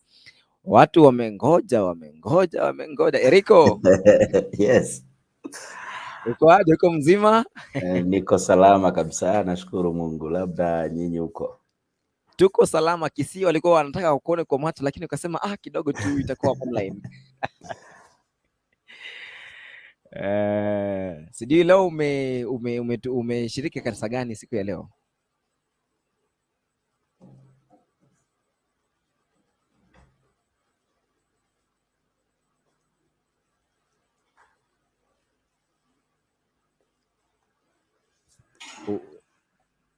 Umenipata kweli? Nimesikia. Ulikuwa umepotea kabisa. Alright. Thank you. Come. Thank you. Leo ulikuwa umeshiriki kanisa gani? Kwa sababu tunajua Eriko kidogo tu sipo Kisii hapa. Leo nimeenda kuhudumu JCC Kawangware, Jesus Celebration Center Kawangware. Wow, thank you so much. Tumekuwa tukikungojea sana, haswa mimi shabiki. Naweza nikasema mimi huyu nimekuwa yani kila kitu. Mimi ni shabiki, mtangazaji, yani kila kitu hapo. Nimeshukuru pia kwa kunialika na kunipea wakati huu at least. Watu wa Kisii, yani unasikia kwamba watu wa Kisii wanasema abantu bako ganyete, yani hiyo wanasema wamekungoja. Tutakuja. Karibu tu. Uko lazima tutakuja. Kidogo tu kabla tujaenda pale, sijui leo huenda experience ya siku ya leo imekuwa nzuri, mbaya? Kidogo tu mahali ulikoenda. Mahali nilipoenda kumekuwa kuzuri. Sisi tunasema tu neema uwe inatosha wakati wote kabisa. So hatuwezi complain, hatuwezi lia. Sure. Juzi nilikuona pahali, sijui ilikuwa ni wapi kabla tujaenda mahali pengine, kwa sababu nilikuona ukiwa live na ninaona kama hiyo clip niliona ilikuwa Facebook. Unajua I'm your follower, I'm your great follower. Okay. Nilikuwa ulikuwa na kikundi chako mkifanya na live pale, sijui ulikuwa wapi hapa? Juzi labda Friday kuna Friday nilikuwa kesha. Ndio. Yes. Thank you. Na hiyo ilikuwa live kwa CTN TV, I think huko ndio ilikuwa. Vizuri, karibu. Hiyo si kawaida, hii iko part of interview, ilikuwa tu ni ili watu wajue kwamba haujapotea, upo. Ndio. Nipo tu kabisa. kabla tujana, bado tu kwenye mahojiano kidogo tu wasikie sauti bana, ni hii ndio ile sauti ile sauti kidogo tu. Yale umetenda Baba. Sasa hii kuko vibaya. Sauti yangu sijui kwaje. Kumekauka. Yale umetenda Baba yote, nimekuwa na homa. Sasa kakanifanya kidogo nikalemaa kidogo. Uko sawa tu. Twende sawa. Yale umetenda Baba yote ni makuu, maana wayatenda kwa upendo. Yale unasema Baba yote ni kweli, maana pia wayasema kwa upendo. Niambie utakalo Bwana, nipe nguvu ya kushinda majaribu. Yesu, nakuhitaji Bwana maishani mwangu. Wow. Yani the part 2 ambayo inafana tu, hata mimi wakati mwingine unapata tu nimelia. Sijui kama wewe huwa wakati mwingine unaimba wimbo unalia kidogo. Yes. Kuna song hizo ambazo nimefanya. Kuna wakati hata nilikuwa nafasi nyingine nikizisikia napata tu machozi imeanza kushuka, na sijui ni kwa nini. Kama hiyo patakatifu, wewe ni zaidi. Vizuri tu, karibu sana kwenye Kisi Hot TV. Tunashukuru sana kukupata wewe, hata kama mitambo ilikataa, lakini Mungu amesema leo Smith ni Kisi Hot TV kabisa. Karibu sana. Hata wakisisi sijui, yani ungekuwa hapa hii, unajua ungekuwa hapa ndizi haungekosi avocado. Ndizi huko najua zikosi. Zikosi bwana. Huko zimejaa. Vizuri tu, lakini unajua watu wangependa kujua, baada ya wewe kutoa sauti nzuri, watu wamesikia vile tunavyoongea sauti sauti hiyo, unajua ambapo sijui wakati wa kuimba sauti ina change kidogo, lakini ni baraka tu kwa sababu hapa hivi tunasikia kabisa iko hapo. Bezi kwa hapo sababu nimekwambia nilikuwa na homa. Sasa hata nasikia sauti ni kama na hiyo ndio inafanya sauti inakaa hivyo. Lakini unajua kidogo tu niseme tu voko yako ni kali. Voko yako ni kali. Baada ni kujaribu tu. Mashabiki hapa wanasema kwamba salimia Erick na mwambie saseni. Poa sana. Niko fiti kabisa. Alright. So tunakukaribisha tu, tueleze kidogo tu, mtu apende kujua Erick ni wa wapi, Erick ni nani. Kama haina mchumba nitaandika application pale. Kama ameoleka kidogo nipige 1 meter away kidogo, na itakuwa ni vizuri. Haya. Okay, Erick ni worship leader. Erick pia ni vocal coach. Erick pia nimeoa, nina mke na watoto 2. Sijui kama niachie hapo ama niendelee.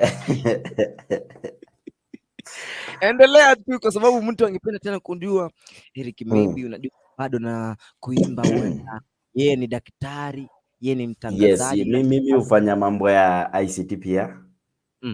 Mimi nafanya hizo mambo ya technology kidogo.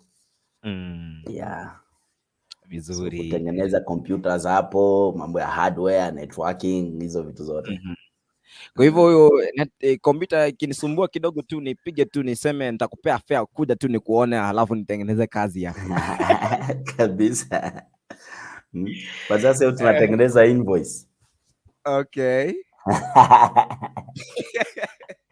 Na pesa ya invoice bana ni mingi. Hiyo ni mingi sana Si mingi sana. Inadepend na kiwango ya kazi. Ni sawa tu, karibu. Watu wangependa kujua huyu ambaye tunaitwa Erick Smith ni Mkenya. Unajua nimewaambia mimi naona ni kama wewe si Mkenya kwa sababu vile sauti yako inavyoenda si Mkenya. Sijui kama nilikosea. Ukiangalia unaona mimi nakaa kutoka wapi? Sijui, unajua unaimba sometimes unaimba kama kubuya kwa sababu naona sauti yako na kubuya kidogo hiyo voko. Lakini sasa sijajua, yani that is part of guessing. Okay.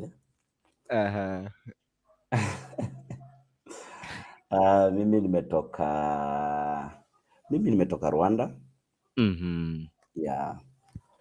Na uimbaji ndio ilitupate katuleta Kenya. Tulikuja kazi ya Mungu na ndio tunaendelea hivyo. Sasa sijui tu tujue tu historia kidogo, ulikuja Kenya lini? Nimekuja Kenya 2008. Kenya. Hapo ndo tumekaa na neema inatosha. Tunaendelea kumwona Mungu siku kwa siku. Na tumeoa hata tumeoa Mkenya, so so tumekuwa wa Kenya sasa. Kidogo tu tujue jina kidogo, hata sisi wale watu wa Mwashenee wajue ni nani. Nani huyo? Tu jina tu, kutana tu jina tu. Jina ya nani?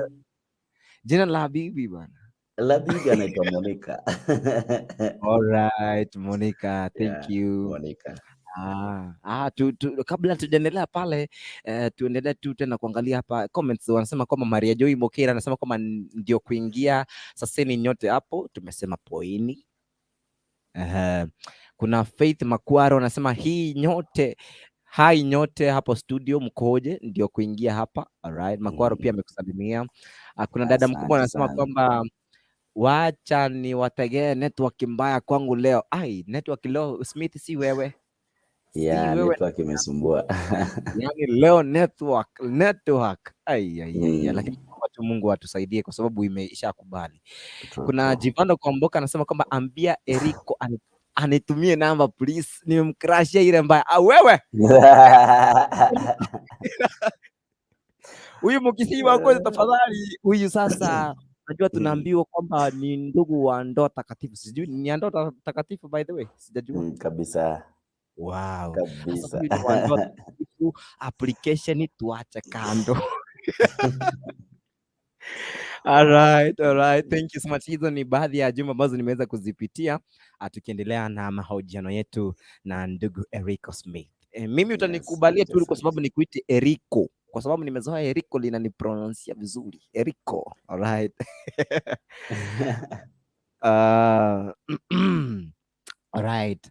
Sasa tujue tu Eriko alianza uimbaji akiwa Kenya ama akiwa Rwanda pale ulivyosema.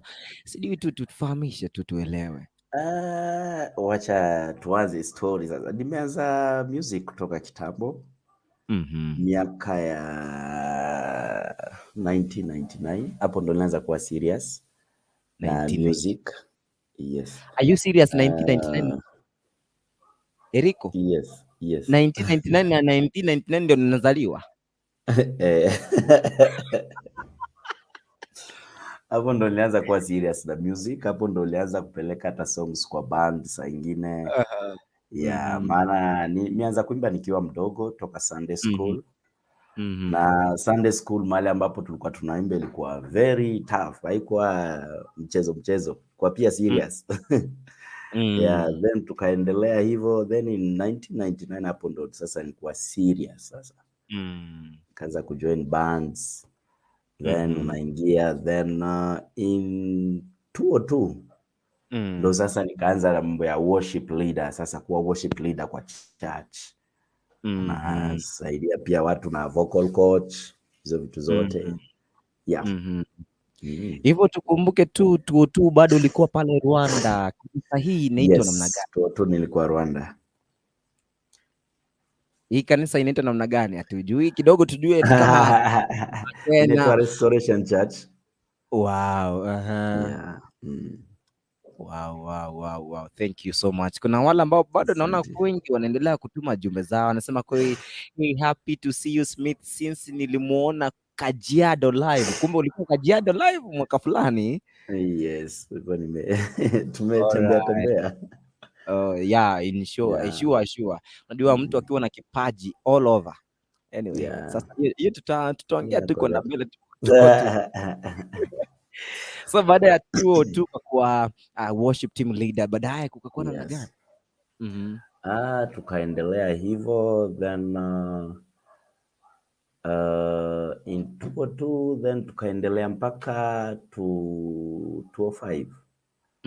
Then kukakuja tuna pastor from Kenya, ndo akaniambia please. Aliona nikiimba akafurahia. Ya maana huko pia tulikuwa tumefungua bands nini. Sasa akaniona akaniambia wewe nataka kuja unisaidie kazi ya Mungu Kenya. Yeah, then tukakaa hiyo miaka 3 yote, then in 2008 ndo nikaweza kusafiri sasa. Lakini kidogo Erick, nikuulize. Sasa unajua hujatuambia taarifa juu ya wazazi. Wazazi wao kusema unaenda Kenya kufanya nini? Wazazi wako na walifurahia. Yeah, walifurahia. Maana story tumeanza nini, wazazi wako wako na walijisikia kufurahi sana kuona at least na kuja kufanya kazi ya Mungu. Maana wazazi wangu pia walikuwa Wakristo. Yes. Yeah. Walikuwa pia ukishiriki Restoration Church. Yes. Si Restoration, walikuwa church nyingine. Mimi ndio kwa Restoration Church. Right. So kuna wale watu ambao tunapenda kuona kanisa same na kwa sasa hapa kuna mwingine anaamka kwenda hapo na yeye anamwambia nenda yangu. Hapa Kenya ufanye hivyo kwa wazazi wanakuambia umeanza hivyo. Hapa Kenya wako wengi. Wako wengi wenye ingekuwa ungeambiwa wewe mtukutu lakini hakuna. Kenya kwanza ukishafika 18 years mtu hawezi kuongelesha. Watoto wa siku hizi kwanza akifika 18 huwezi mwambia tuende kanisa moja wapi. Alright, thank you. Tunazidi tu bado kufuatilia kujua Erick Smith, na unajua alipokuja Kenya. Sasa tunataka tujue alipotoka hapo Kenya kulikuwa alipotoka pale Rwanda akaingia Kenya, ni nani huyo alimkaribisha, ni kanisa gani ilimkaribisha? Lakini kidogo tu kabla tujarejea pale, kuna Faith Makwara anasema kwamba akimaliza kujitambulisha atupe sauti ya wimbo hapa nasi tubarikiwe. Ataleta wimbo mwingine ule mtakatifu pako. I'm very sure kwa sababu alishaongea kuhusu Zaidi. Wewe ni Zaidi. Kuna Abigail Mogoy anasema kwamba high tuned from Bangladesh at Baghdad, but mimi ni mzaliwa wa Kenya. Thank you. Nasikia hapa Wakenya wanakufuatilia sana ndugu yangu. Walisikia hii wakasema lazima tukufuatilie. Asante sana. Tuendelee tu kidogo tujue kidogo baada ya wewe kutoka pale Rwanda. Huyu pastor maybe alikuwa ni wa kanisa fulani, alikwambia na Wakristo walikupokeaje? Kwa sababu wewe ni mgeni, haujajua Kikenya kidogo, sijui Kiswahili kiko pale Rwanda.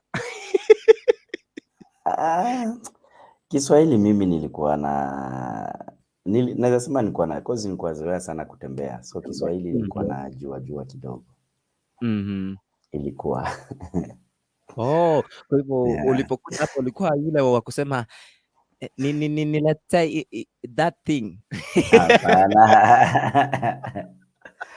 Nilikuwa naongea Kiswahili. Ulikuwa unajua Kiswahili chote? Yes. Hapo sawa. Hapo ni salute. Na hata by the way Kiswahili chako kwangu. Kiswahili chako nacho kisafi. Sijui kwa percentage gani. Si sana. Haya. Kidogo tujue hao mashabiki wanasema namna gani. Seki nimekuona pale, sijui hizo malights ni za nini, uko wapi leo? Seki uko aje? Niko fiti, mambo vipi? Tuko sawa, Mungu ni mwaminifu. Sijui unatuwatch ukiwa wapi? Na watasema nikiwa mji mkuu wa Eldoret. Wow. Kidogo tena ametoweka. Unajua leo network nilikwambia leo ni shida. Bahati kidogo nimemwona hapa kidogo ataka kusalimiwa. Unajua itakuwa ni vizuri. Bahati, ujambo? Sijambo. Hai, unaweza kuongea na Erick Smith. Erick, habari yako? Nzuri sana. Nashukuru. Habari yako? Njema. Unaendeleaje? Niko poa, nashukuru kukuona na kuongea na wewe. Nashukuru pia. Asante sana, nashukuru. Bahati ndiye alikuwa akiniambia hapa napenda wimbo wa Eriko. Yale umetenda baba ni makuu. Nakwambia huo wimbo. Aise, tutakuja baadaye. Bahati aliniambia kwamba angependa kujua ulitoka wapi, lakini hiyo ushatuelezea na baada anaendelea kufuatilia. We are just hoping for best baada ya haya mahojiano kabisa. Haya, kuna mwingine hapa anajiita tena jina letu, anaitwa Kisi Hot TV. Dada yetu uko namna gani? Salama. Tuweke kamera damini. Unataka tukuone bana. Unaona Erick angejificha huko ungemuona leo, hata nimekuletea Bahati. Alright, msalimie ndugu yetu huku. Namsalimia hivi. Asante sana. Zimefika mzuri sana. Sijui namba za nyimbo zako, sasa sijui niongee nini. Si utoe sauti kidogo ndio ni utazijua. Wimbo moja toa sauti ndio nisikie kama ninakusikia. Ndio nasema utazijua. Kuna patakatifu papo, kuna yale umetenda baba yote ni makuu, maana wayatenda kwa upendo. Yale unasema baba yote ni kweli, maana pia wayasema. Kumbe ni wewe uliimba. Huyu sasa anaitwa Erick Smith. Nakuchua sana huo wimbo, nakuchua Zaidi. Asante. Barikiwa sana. Sister yangu for your support. Dada mkubwa. Huyu tunamuita by the way dada mkubwa. Dada mkubwa. Yes. Unajua ndio maana nikakwambia leo nimekuletea Bahati. Bahati iko hapa. Utamuona leo, umemuona kwa screen. Oh my God. Hausikii kwa radio leo. Leo sisikii kwa nini kwa laptop.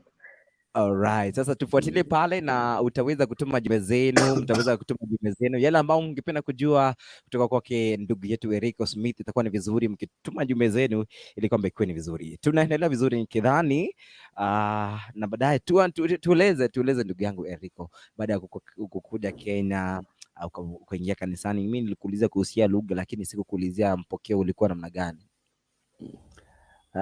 Mapokeo ilikuwa salama. Mapokeo yalikuwa salama kabisa.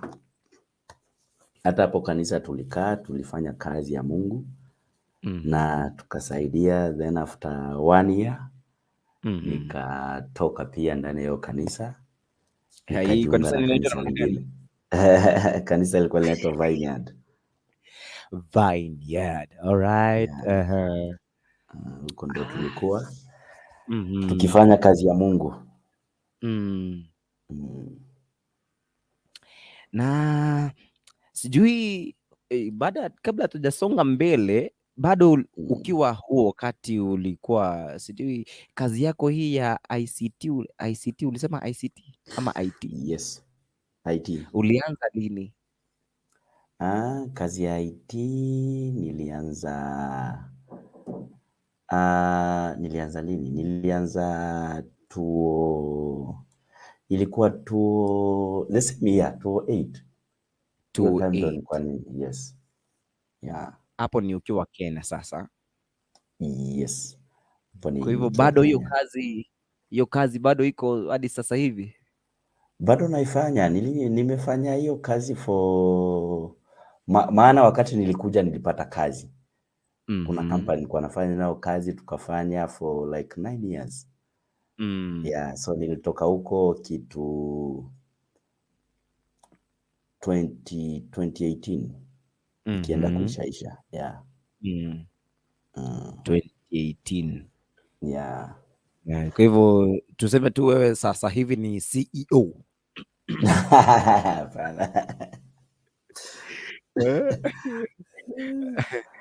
Alright. Yeah. Na kuna wakati fulani nakumbuka, kuna wakati fulani nilikuwa ninakufuatilia pahali na ulikuwa na mpango wa wimbo fulani ambao unaitwa Tumaini, na album ulikuwa unashughulikia ambao unaitwa Tumaini Lipo. Sijui imefikia wapi kufikia sasa? Tumaini Lipo tulimaliza. Si hiyo ilikuwa ni song moja tulikuwa tunafanya, ilikuwa ni audio moja tulikuwa tuna release single. Hiyo ilireleasiwa kitambo since 2020. Sijajua. Umeweka kwenye YouTube ndugu? Iko YouTube. Iko huko. Hiyo nitaitafuta kwa sababu mimi wewe ndo ni kama hujaitafuta. Ama ufuatilie vitu zangu. Mimi nafuatilia ndugu, mimi nafuatilia. Kama singefuatilia ningejuaje? But siwezi niache, inaweza kuwa imetoka since 2020 na mpaka sasa hivi zile ambazo ninajua kidogo. Zile ambazo ninajua kidogo, kuna song fulani ya praise ambayo sijaiandika hapa, lakini huwa natafuta tu Erick Smith. Hiyo namba moja. Ndio namba moja. Alafu hauna mshauri, ni kitu kama hiyo. Yes, una mshauri ilitoka juzi. Hiyo ni ya juzi. Ndio hiyo sasa, si unaona mimi naona vizuri. Kuna shabiki pia hapa anaitwa Faith Makwaro ama Makwaro, anataka kuongelesha.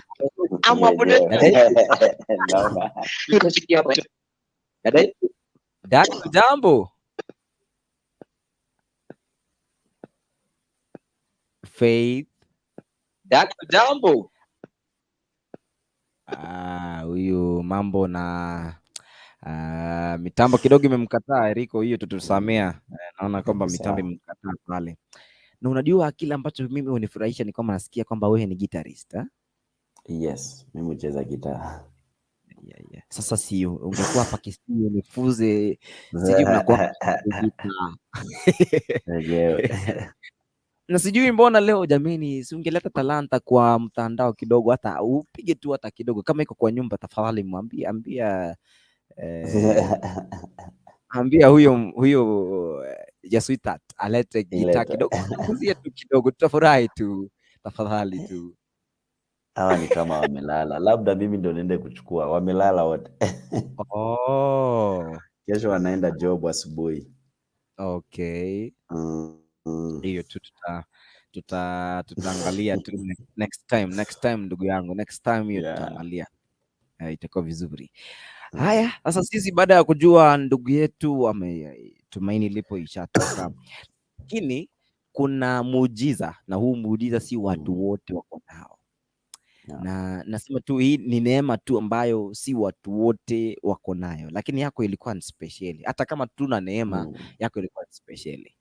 Yani ni kumaanisha, nilisikia kwamba wimbo wako, the genesis of your songs, ni kwamba ulipokuja Kenya kuna yule ambaye advisor wako ni nani? Advisor wako ni nani kuhusu nyimbo zako nzuri? Anakwambia hii nzuri, hii tamu. Advisor, kwanza mimi nikiandika songs mara nyingi labda mwenyewe tunakaa naye sana saa ingine tunakaa hivi, anaweza kwambia aka kawadu unaweza change aka word kakae hivi ni my wife. Wow. Yeah. So yeye tunakaa naye mara nyingi, at least tunapanga. Mimi atanipata nikiimba, basi sasa akikutana nimeimba ananiambia unaweza change aka word uweke hii. So hiyo ndio inakuwa kazi yake mara nyingi. So how did this song Wewe ni Zaidi ilianza namna gani? Ulifikiria nini hii siku? Wewe ni Zaidi vile ilivyo kuja ni wakati sasa nilikuwa nafikiria kwenda kurecord song. Nilikuwa najiuliza nitarecord song gani? Naangalia okay. Kuna songs nyingi nilikuwa nimeandika. Then najiuliza ni gani sasa nitaenda kurecord. One day mahali ambapo nilikwambia nilikuwa nafanya kibarua, niliamka tu asubuhi nikaenda kazini. Siku hiyo kwanza kuanzia tu asubuhi nikiamka nikienda, nilikuwa tu nasikia tu nafikiria mambo ya Mungu ndani ya maisha yangu, naangalia kitu ambacho Mungu ametenda, naangalia vile ambavyo amekuwa pamoja nami kuanzia mahali nilipokuwa hadi nilipo sasa. Then nikaangalia kuna zile shida ambazo alinitoa ndani na kuna zile shida ambazo alikutoa wewe ndani. Alikutoa wewe Papa Isaac, alikutoa kwa hizo shida ambazo ni tofauti na zile ambazo mimi nimepitia. Kuna mwingine akona ushuhuda mahali ambao ni tofauti ya yale ambayo wewe umepitia na mimi nimepitia. Then ukiangalia hizo vitu zote kuna utofauti fulani. Unakaa unajiuliza kama hiyo ndio nilikaa nikijiuliza kama Mungu anaweza toa watu wote kwa hizi shida. Na mimi akanitoa kwa shida hizi. Then Mungu yeye ni zaidi. Si vile ninavyomfikiria ndivyo alivyo. Yeye yuko zaidi ya vile ninavyomfikiria. Kabisa. Wow. Unajua hapa nimekuuliza nataka ujibu kaswali fulani, lakini kabla hujajibu kaswali hata mimi mafua yamenishika, si wewe peke yako. Break ya mafua imetushika. Haya. Nakwambia. Faith ujambo? Number. Wow, now we are able to find you kabisa. Unatushika ukiwa maana gani? Nashika nikiwa huko Gulf. Bungoma.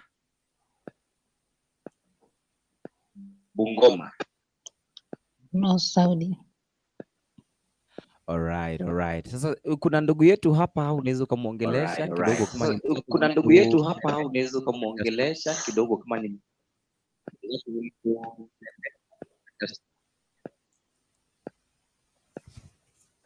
Okay. Ujambo ndugu yangu? Sijambo, mimi niko salama kabisa, labda wewe? Sijambo, mimi niko salama kabisa, labda wewe? Nashukuru Mungu niko mzima. Amen. Pia nashukuru kukuona, manake nilikuwa nategea kweli nyimbo zako, kumbe ninajua, lakini sasa ni ile sijakuona uso kwa uso, sasa nimekuona. Kweli nimeshukuru pia, asante sana. Nimeshukuru pia, asante sana. Endelea kufanya kazi ya Mungu, bado ungali na nguvu za kumtumikia. Glory to God. Kabisa, hiyo lazima. Yeah, manake wakati Mungu anakupa muda umtumikie, anayo sababu kubwa. Ukweli.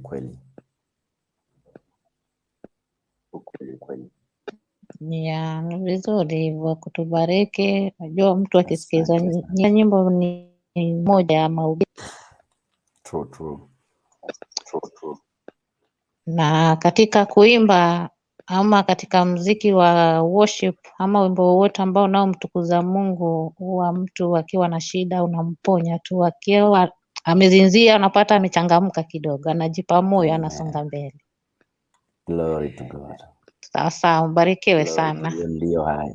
Asante. Barikiwa pia. Asante. Barikiwa pia. Alright, thank you so much. Huyu dada yetu ambaye ni Faith Makuoro anasema kwamba anatupata kutoka eneo la Saudia. Watu wengi unajua Kenya wameenda kutafuta kazi pale na endelea tu kusaidia kutusikiza. Na ni vizuri. Sasa swali langu nilikuachia wapi? Nilikwambia unieleze kuhusu nini? Kuna kitu nilikuwa nikuulize baada ya sisi kuongea kwamba wimbo zaidi ya yote uliupata namna gani, yule ambaye anakupa ushauri ni nani? Mara nyingi kwenye mahojiano mengi kuna wale ambao ni waimbaji wanasema kwamba mimi haswa mara nyingi mimi hupata wimbo wakati kidogo nimelala, wakati kidogo ninasafiri, wakati kidogo niko kwenye shida. Sasa sijui wewe unampata wimbo namna gani? Kwa hiyo kwanza acha tuseme kila mmoja ama kila mtu Mungu ako na vile anamtumia. Ndiyo. So kuna wale ambao wanaweza pea wimbo wakiwa katika ndoto. Kuna wale ambao wanaweza kaa tu hivi anajipata ameanza kuandika. Ndiyo. Kuna wale, kila mtu, watu wako tofauti. Sasa yangu mimi nakuwa naweza kaa hata nyumbani tu naanza tu kuona mambo ya Mungu, then nijipate tu nachukua gitaa naanza kuimba. Naweza kuwa nasoma neno la Mungu, vile nasoma tu hivi napata tu song inatokea tu hapo. Yeah. Wewe unasema kwamba time ya God kuongelesha ni anytime. Ni anytime. Unajua pia inadepend na uhusiano ambao uko nao na Mungu. Uhusiano wako na Mungu ndio pia itadetermine vile ambavyo vile ambavyo kutaenda. Yeah. Alright. Sasa reason ya kusema kwamba reason ya matendo ya God kwa maisha yako, hii question haikuandikwa vizuri, niliandika vibaya. Sasa ulisema kwamba wimbo wako ulirecord 2014. Yes. Hiyo ni audio ama ni video? Hiyo ilikuwa audio. Ambao ni wimbo huo ambao ulianzisha kwa Wewe kusema Zaidi. Wewe Zaidi. Wow. Yes. Wow. Sasa na video ulitoa lini? Kwa sababu sisi Video tulikushtukia nilitoa 2015. 2015. Yes. Na what zilikuwa 2016. Wakati nilitoa hiyo song ya Wewe ni Zaidi, hata nilikuwa na song moja peke yake, single. Hiyo ndo ikapelekwa nini, at least nashukuru Mungu.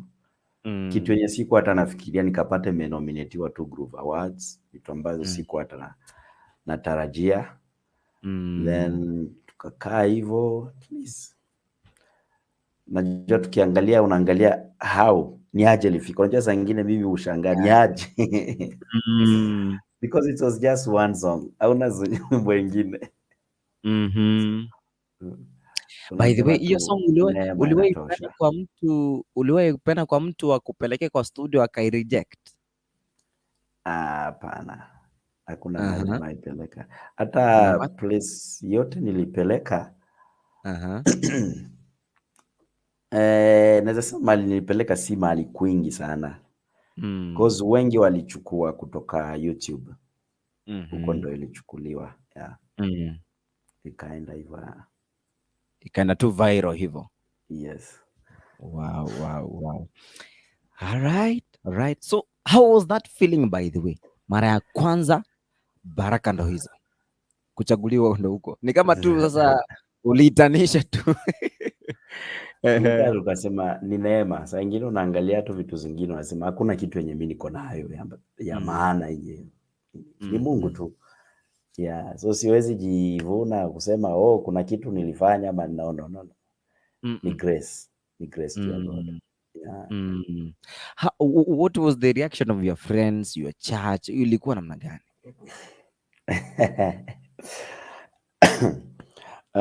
Kwanza hiyo song Wewe ni Zaidi. Mahali ambapo nilikuwa nashiriki wakati nilitoa hiyo song, reaction zilikuwa tu hazikuwa mbaya. Marafiki zangu walikuwa wamefurahi. But in my church ni kama haikuwa imenini hivyo. Hawakuwa wamekubali penye hawakuwa wanakubali kuona juu.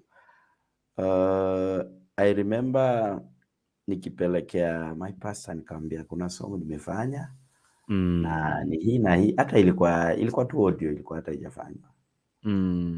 Then ile tu unakujaga unaambia mtu mnaanza tu kuongea, then unajipata unamwambia budget nilitumia ilikuwa kiasi hii ku record audio. Kitu ambacho aliniambia mpaka nikasema oh my God. Kasema okay. Aliniambia kitu moja tutaona kama hiyo pesa itarudi ambayo ulifanya hiyo audio. Kasema so ikakuwa ni kama navunjika moyo, najiuliza okay, kwani hii inakutokelezea wapi? Ya tena ikafika wakati yenye saa ingine unaenda unaimba, ukienda kuimba mahali unapata ni kama mna fight na pastor. Unaweza kuja umwambie leo unaenda kuimba mahali. Unajua sometimes pastor anaweza kuwa kiongozwa na Mungu akwambie hapa sioni kama unaweza enda hii place, acha. Then unampelekea leo place anakwambia sitaki, usiende huko. Kesho tena unampelekea place nyingine anakwambia usiende huko. Kesho tena unampelekea place nyingine anakwambia usiende. Hapana. Ukafili hii hapana. Hapa kuna mchezo mwingine. Ikabidi niende sasa. Ikakuwa sasa nikipata naenda kivyangu sasa si. You know, nikirudi leo si nimekuwa. Nikirudi next Sunday. Mtumishi wa Mungu ataniongelesha. Hata ikakuwa inanifanya nakosa najiuliza sasa itafanyaje? But at least now juu ilibidi ni change sasa kanisa, maana wakati niliona hivyo nikasema acha ni angalie tu mahali at least mtu, unajua kuna watumishi wa Mungu wanaweza kipawa chako na wakishikilie na wakiendeleze mbele. Yeah, sure. Hiyo ndo tukanini sasa, ikabidi tukafika place ingine, ikabidi ni ingie sasa kanisa lingine. At least uko kaendelea tu hivyo na kazi ya Mungu. Wow, kwa hivyo tangia hapo hiyo kanisa ambayo ulihamia hadi hivi sasa yuko pale? Yes, wako tu wanaendelea. Umesema kanisa? Hii ambayo ulihamia uko pale? Yes, bado niko hapo. Kwa jina? Nairobi Baptist. Wow, Baptist. Tunajua hiyo nikikuja Nairobi lazima nitapiga haro. Niseme haro Smith uko wapi? Ni vizuri. So baada ya wewe kutoa huyu wimbo Patakatifu ilitoka lini na ulikuwa umeimba baadaye baada ya muda fulani nikidhani muda fulani, huo muda ilikuwa ni lini? Patakatifu. Patakatifu ilitoka tu after Wewe ni Zaidi. Alright. Maana nilitoa Wewe ni Zaidi video ilitoka 2015. Then 2016 pia ndio nikatoa sasa Patakatifu pako. Kwa hivyo ni after hizo awards I think ulihisi kwamba kuna moyo hapa. Cause awards haikuja wakati yenye nilinominatiwa, ilikuwa tu nomination. Then awards sasa ilikuja kuchukuliwa na Patakatifu. What? As worship song of the year. Yeah. In 2017. Okay. So baadaye unajua hizo songs ndio mara nyingi zimevuma. Hata nilipokuwa nikiangalia viewers niliona millions of people wanapenda wimbo wako bana. Millions. Even subscribers ni wengi. Hata nilifurahi tu nikasema huyu anakula vizuri sana. Si sana. Lakini kidogo watu wanauliza kidogo, mbona hata ukifanya live performance bana utueditie utuweke YouTube bana nini? Live tunafanya live tunaoja. Mimi nakuaga mtu shida yangu mimi nasemaga nakuaga mtu mwenye nataka nifanye kila kitu ikuwe perfect. Nataka kusikia nisikie, nikifanya live iwe ni live yenye imefanywa kabisa, si ya but zinakuja. Just post tunazingoja, ndio maana zinakuja. Maana mara ya kwanza nikakuuliza kwani ulikuwa wapi pale live, ndio maana nikakufuatilia, unaona. Mali nilikuwa live. Hiyo mali nilikuuliza uliponiambia, nikajiuliza sasa hii live na vile niliona ni tamu. Unajua mimi nilikuibia, wacha nikwambie ukweli, nilikuibia clip nikaweka YouTube. Okay. Ulifanya vizuri. Sasa unajua yani vile tu unaimba wewe tu, hata hiyo live ni nzuri bana, ni nzuri. Live zinakuja. Kuna shabiki hapa aliniambia nitumie link tafadhali, na ngoja tu nione sura alafu tutamleta live. Na kidogo tu kabla tutajasonga kwa sababu ya ile awamu nyingine, kidogo tu tupe tu ka section patakatifu pako kidogo tu, tupe tu sauti. Patakatifu pako, hapo ndipo nahitaji, mahali pa maana juu ya yote, katika mikono yako mimi najiweka, nizungukwe mimi na uwepo wako, niambie utakalo Bwana, nipe nguvu ya kushinda majaribu Yesu, na kuhitaji Bwana maishani mwangu. Kuna place ambayo nahitaji mkono wako, hiyo part bana. Niongoze na wewe Bwana, kimbilio msaada wa karibu, niwe. Wow. Hiyo part ukifika huko, hata yule ambaye alikuwa mahali pengine anasema hasa hapa niko hapa. Anajaribu kusogea. Glory to God. Hiyo wimbo mzuri. Song zingine tukiona tunasema tu ni neema juu hujui, unajua kuna nyimbo nyingi nzuri, but kwa nini hiyo tu? So saa nyingine tunasema tu ni grace, hakuna kitu ambayo mtu anaweza jivunia ama kujiona. Neema tu inatosha. Najua tu kwamba wewe kati ya ugali, kati ya kitu kilichopikwa na kati ya beverages na foods hizi mingi ni gani unapenda? Nini yako imepotea, inapotea. Kati ya hizi vitu za solid na beverages ni gani tu unapenda sana watu ukiwa pale nyumbani? Vitu gani?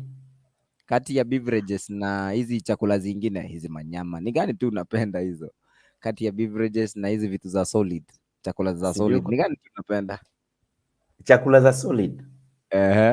Unapenda chakula za solid kama ugali ama wewe ni mtu unasema juzi inatosha? Ugali lazima.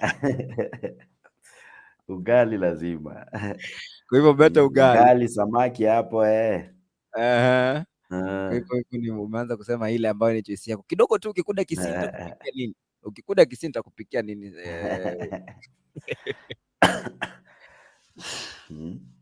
Ndio hiyo ugali, mimi napenda ugali kabisa. Ugali samaki. Ugali samaki. So mama samaki huko daraja. Next time kusikia Smith amekuja, tafadhali kimbia na hiyo hadi hapa tu hema ulete. I will be very happy. Na nitampikia tu akule. Alright. Kuna huyu dada anajaribu kuingia hapa kidogo, hata mitambo yake inakataa, lakini tunaendelea kungoja tuone kama ataweza kuingia ile kidogo tu akusalimie, nataka akwambie kwamba congrats to your good songs. Sasa baada ya wewe, by the way, ili swali ni la kawaida lakini si la kawaida vile, ili utanijibu kwa umakini Smith. Okay. Sasa kwa watu wote, mimi nilipiga simu nikasema hello Smith, ujambo? Kidogo nikasikia sauti ni ya kike. Kidogo nikaona picha ni yako iko kwa screen. Sasa kidogo tu tuambie tu management yako ni gani? Nani secretary wako bwana? Secretary wa kwangu ni my wife tu. Wow. Yeah. Unajua hiyo ni tofauti sana. Yaani wewe ndio tofauti because sijaona wengine akiwa na secretary ambaye ni bibi yake. Mbona? Ni tofauti sana. And why did you choose your wife? Unajua amekuwa msupportive sana na unajua yeye ananijua kiundani. Yeah, so na ndio maana ilibidi tu akuwe hapo ku take care of management na kila kitu. Okay. Wow. Hiyo ndio maana nikakuuliza yaani unajua nilipiga simu lakini uzuri eneo wacha tu leo nikwambie uzuri mimi nilipopiga simu sikukaa harassed. Niliambiwa hello. Nikana masa. Nikana masa nipangwe. Nikasema nilikuwa namtafuta Erick Smith. Nikamwambia haujapiga wrong number tu huko mahali pazuri. Acha nitakuelekeza. Ulikuwa unatarajia aje? Nikamwambia hivi akanisikiza. Actually hata kama ni your wife wewe uko na manager mzuri. Ako vizuri sana. Thank you. By the way, you are so different and may God bless you. Hiyo ni kumaanisha wanyagi. Wewe hata kama majaribu yanakuja. Hapana. Hayakupati. All right. Tukizidi tu kuendelea tu hapa na mahojiano. Watu wanauliza hapa kidogo wife ni Mkenya ama pia yeye ametoka Rwanda? Nasi nikwambia ni Mkenya. Ni Mkenya. Kwa nini umesema ni Mkenya? Nilikuuliza au ukaniambia ni Monica? Nilikwambia ni Monica, yeah. Country nayo unikubali tu. Sikukuuliza country sasa. Country nayo sikukuuliza kama ni Mkenya. Unajua nilikwambia nimeoa Mkenya nikijintroduce. Nilikwambia nimeoa Mkenya, nimekuwa Mkenya already. Okay. Yeah. Kuna ile ambayo inaitwa kwa constitution kwa Mkenya by marriage. Wow. Sasa baada ya wewe kutoa wimbo ambao ulisema kwamba ile song ambayo ulitoa 2020. Sasa hivi mpango wako ni upi ndogo? Song ambayo nimetoa songs kadhaa since 2020. 2020 ilikuwa ni Tumaini Lipo, then nikakaa mwaka mzima bila kutoa song. Nilikuja kutoa song nyingine in 2021 August. So saa hii kuna ingine nilitoa inaitwa Ni Salama but ni audio. Video bado hajatoka, so inaitwa Ni Salama. Then kuna ingine pia inakuja in how many days? Leo ni okay. In maybe December ikianza hapo. Ni Salama. Hii nitaitafuta leo ni kidogo tu nisikize. Takuda kukuuliza. Audio iko hapo. Shaweka YouTube leo sijaingia YouTube kwa sababu kabla ya kukuoji ningeangalia ni vile tu leo unajua unaona hiki hata niliweka kitambo imekuwa 2 weeks ago. Sijafuatilia basi. Nitaangalia. Like hivyo kumaanisha uko na account mbili, acha hebu check. Unajua Eriko hii vile unanikimbisha hapa. Hii vile unanikimbisha hapa. Hii unanikimbisha hii, acha ni check hii. Hii naona ni kama mimi niko nyuma leo na kabisa. Niko nyuma bwana, niko nyuma. But let us just try tuangalie iko namna gani. Eriko bana unanikangana leo. Na mimi ni shabiki. Mimi ni shabiki mkubwa. Alright, computer ananiambia kuna song ndio nimeiona. 9 days ago. Yeah, Ni Salama nimeiona. Okay. Hii sasa hii lazima nitakuja kuicheza nikiwa Facebook live next week. Sababu tunaanza wiki. Kwanza wiki inaanza kesho. Yeah. Kwa sababu ya zile shows za Facebook huwa tumeruhusiwa kucheza nyimbo zenu. Sasa hapa tukicheza tutushika.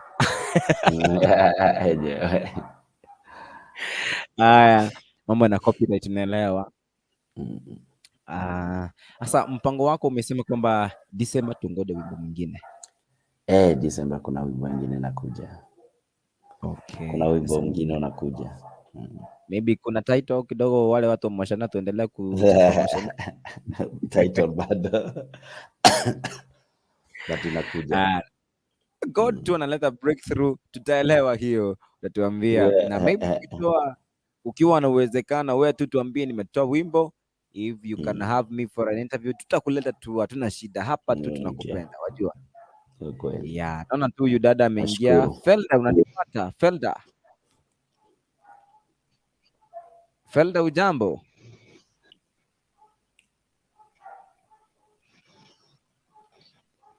Kidogo Felda. Mitamemkataa kabisa. Lakini tu kwa sababu tumekuwa nawe kuanzia hiyo mida yote, naona kwamba lisaa mzima limetosha kwa sababu ya mahojiano yetu kidogo. Hata muziki kesho, uende kazi, mambo mengi. Najua tungekuwa na wakati hapa tungeongea mengi. Mimi mambo yangu yenyewe. Lakini ninaelewa kwamba God is going to help us. Siku ingine hiyo wimbo ikitoka, hiyo lazima tutapita. Hiyo hata kama usipotuambia sisi tutakwambia wewe kuja. Angalia hapa fans wamekuwa wanakupenda tu hapa. Asante. All right, thank you so much. Sasa sijui tu your thought of thanks kwa watu wetu jameni. Kitu naweza sema ni nashukuru. By the way, thank you for having me.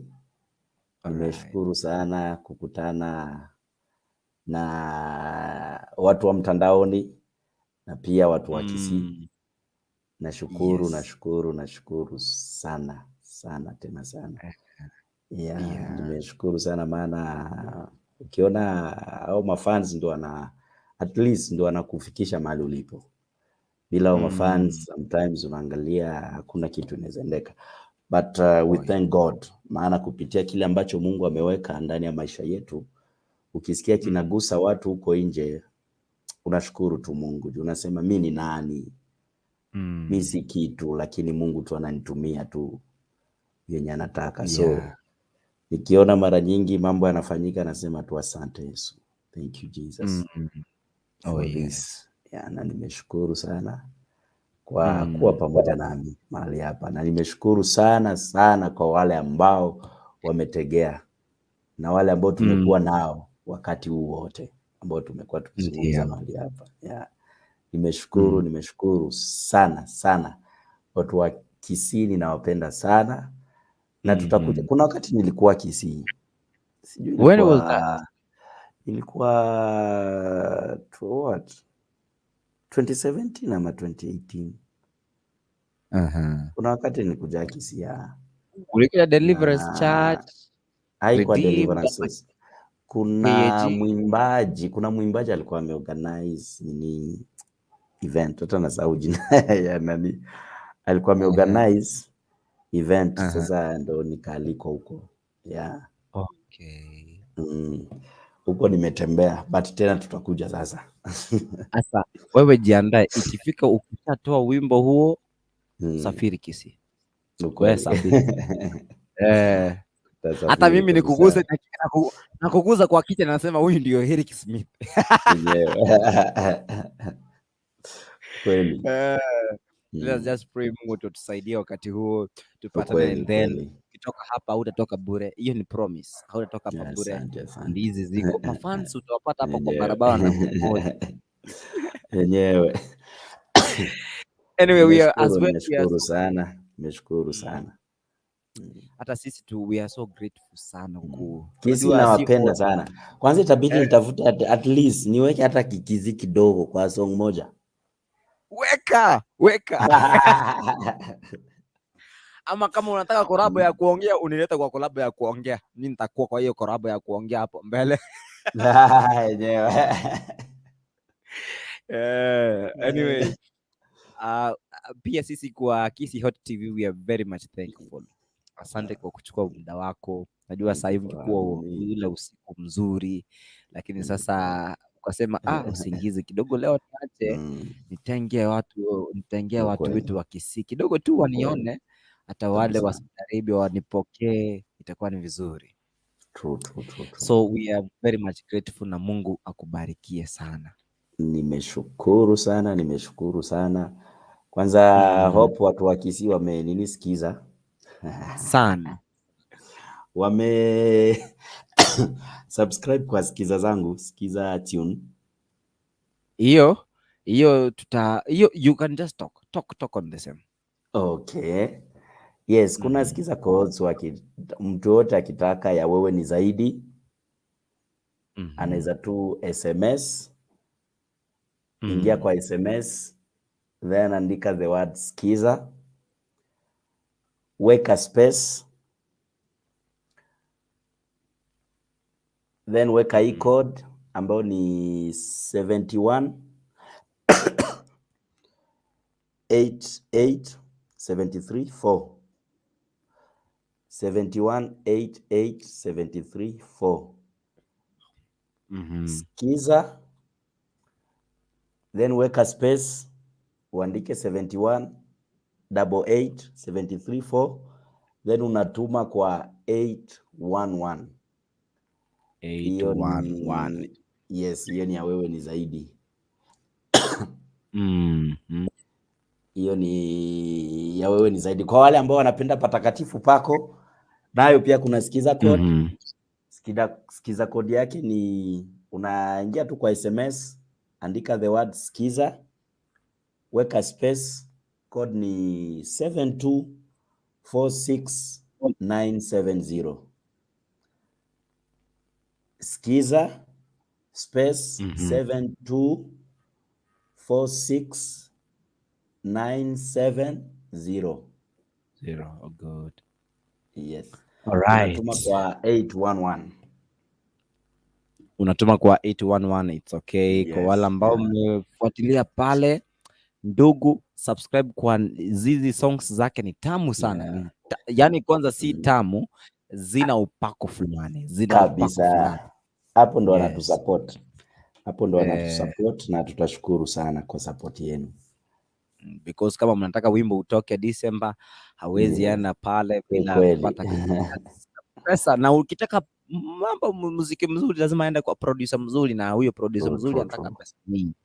So lazima pia umsupport. Skiza hii itakuwa kwamba imempush, tukiendelea kupush pia. Si kwamba umempush peke yake, umepush neno la Mungu. Kwa njia hiyo inakuwa ni vizuri. So thank you so much our brother. Maybe you can say hi to some of the friends. Kuna wale ambao wanakutazama, na wale walikuambia leo tunakutegea. Nimesalimia watu wote wenye wanaoch saa hii. Nimewasalimu nyinyi wote, na Mungu awabariki na awe pamoja nanyi. Kila ambaye ako na shida, ambaye amefuata hii kipindi siku ya leo, acha Mungu awe jibu kwa mahitaji yake. That is my prayer. May the Lord bless you. Najua saa hizi watu wengi shida ziko mingi saa hii. Watu wanajiuliza kutakuaje, corona inasumbua, but kitu moja mimi husema, ukiwa na Mungu hakuna kitu kigumu kwake. Na wote mwenye kuwa ndani ya shida saa hii, jua kuwa Mungu anakujua na yeye mwenyewe atakupigania na atakuwa na wewe. Barikiweni sana.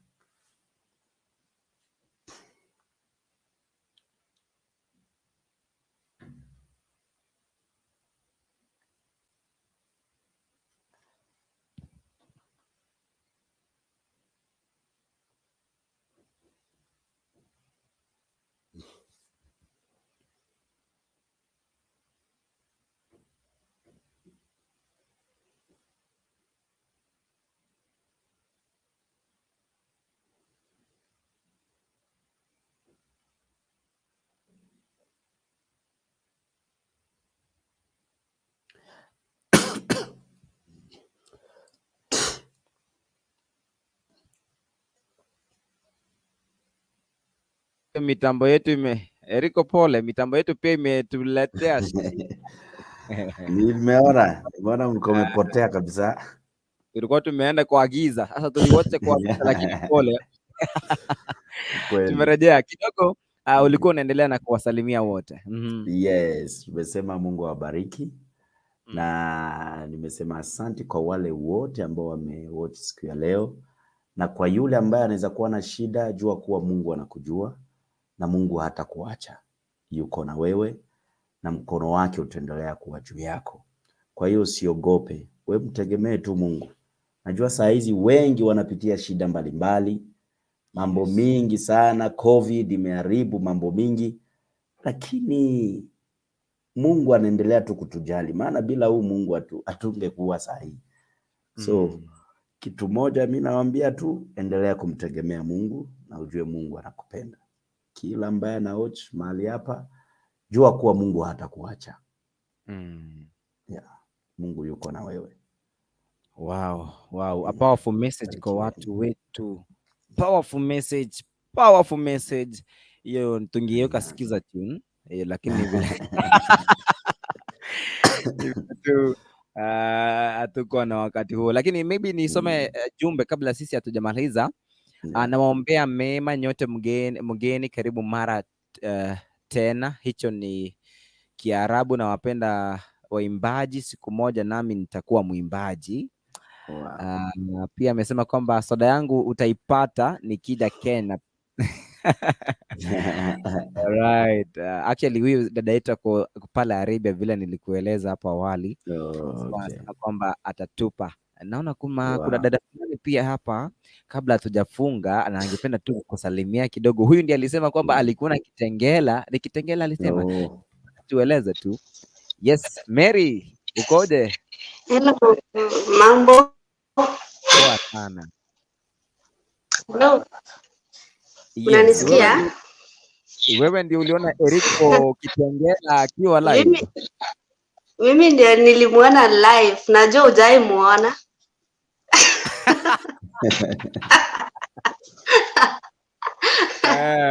Mimi muona live, ndio maana nakwambia nataka kuje kwenye studio nimguze kichwa niseme huyu ndio mbarikiwa huyu. Erick. Yes. Mambo. Poa sana. Kwa salama kabisa. Habari yako? Mimi naendelea vizuri, nashukuru Mungu. Nilikuona 2019 mwezi wa 8, I remember.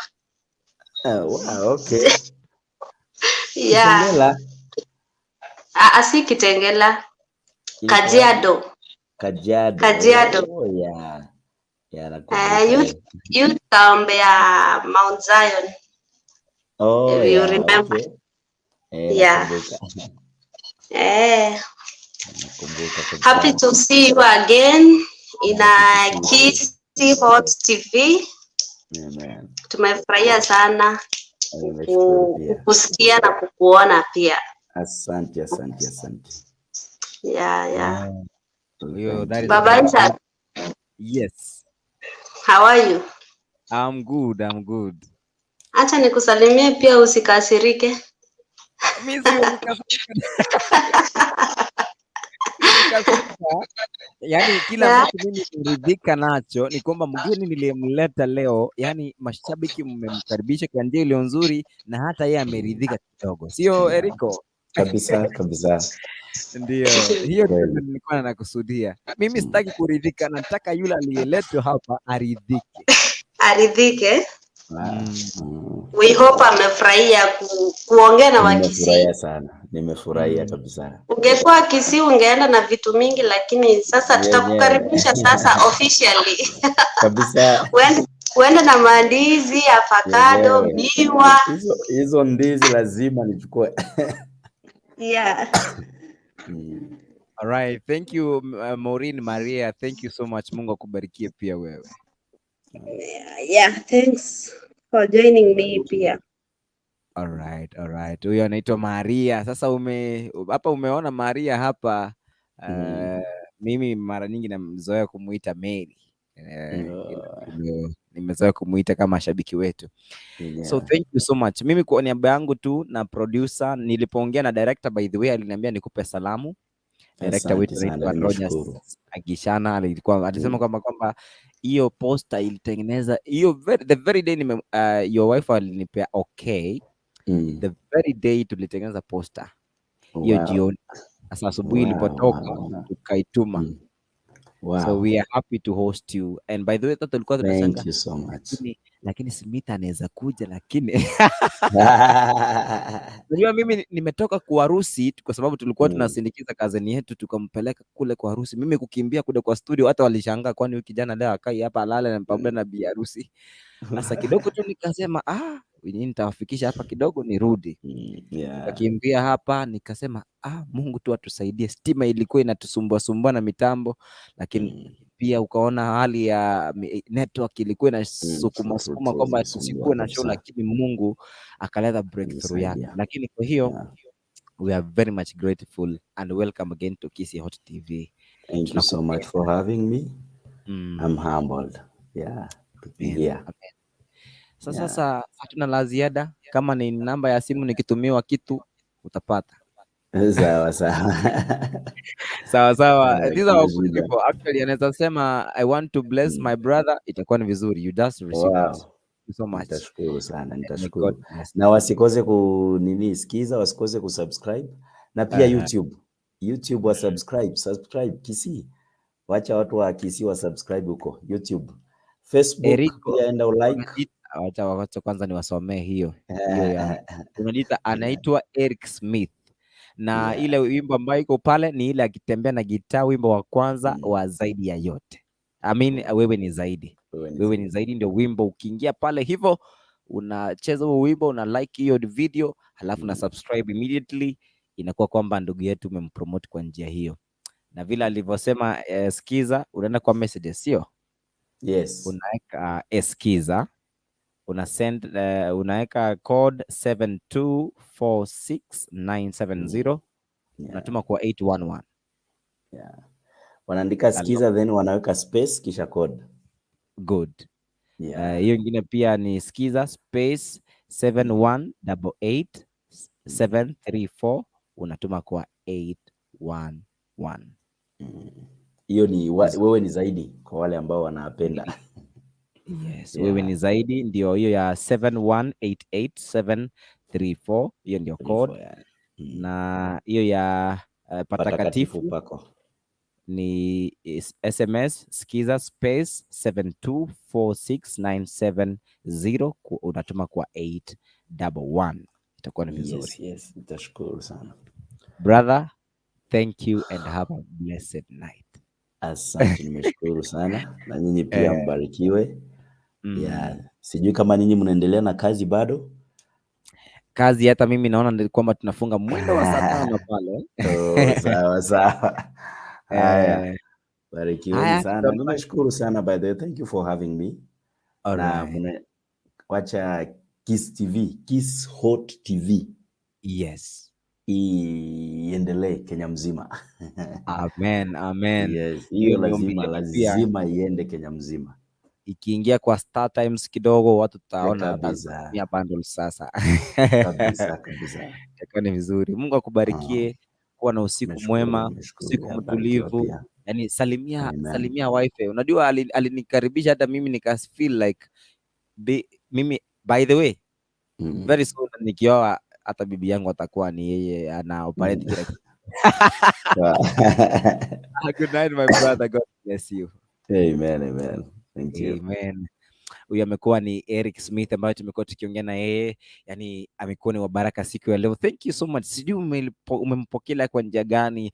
Kuna yale ambayo ulikuwa haufahamu kidogo, lakini kwa siku ya leo kidogo umeyafahamu, and may God bless you so much. Actually kwa sababu ya watu ambao wako pale eneo la Saudi Arabia na wangoja pale, lakini thank you so much kwa wale wote ambao mnazidi kutuma jumbe zenu kwa njia ya mtandao kule Facebook, kwa mtandao wetu wa Facebook hapo ni Kisii Hot TV. Thank you so much kabisa. Tunataka tumalizie tu pale.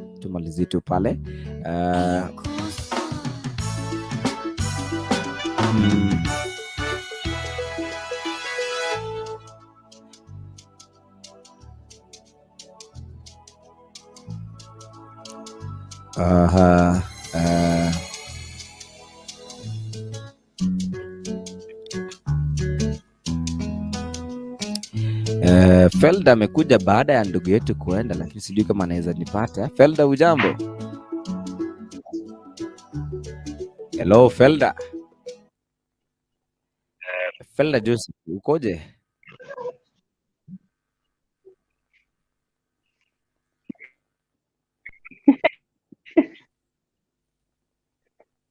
Felda jameni. Yes, Papa Leonard.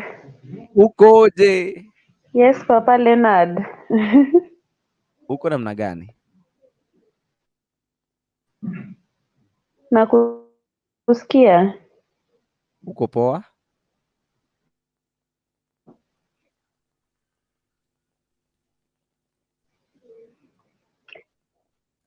Yaani Papa, nimejaribu kuingia studio, nimejaribu.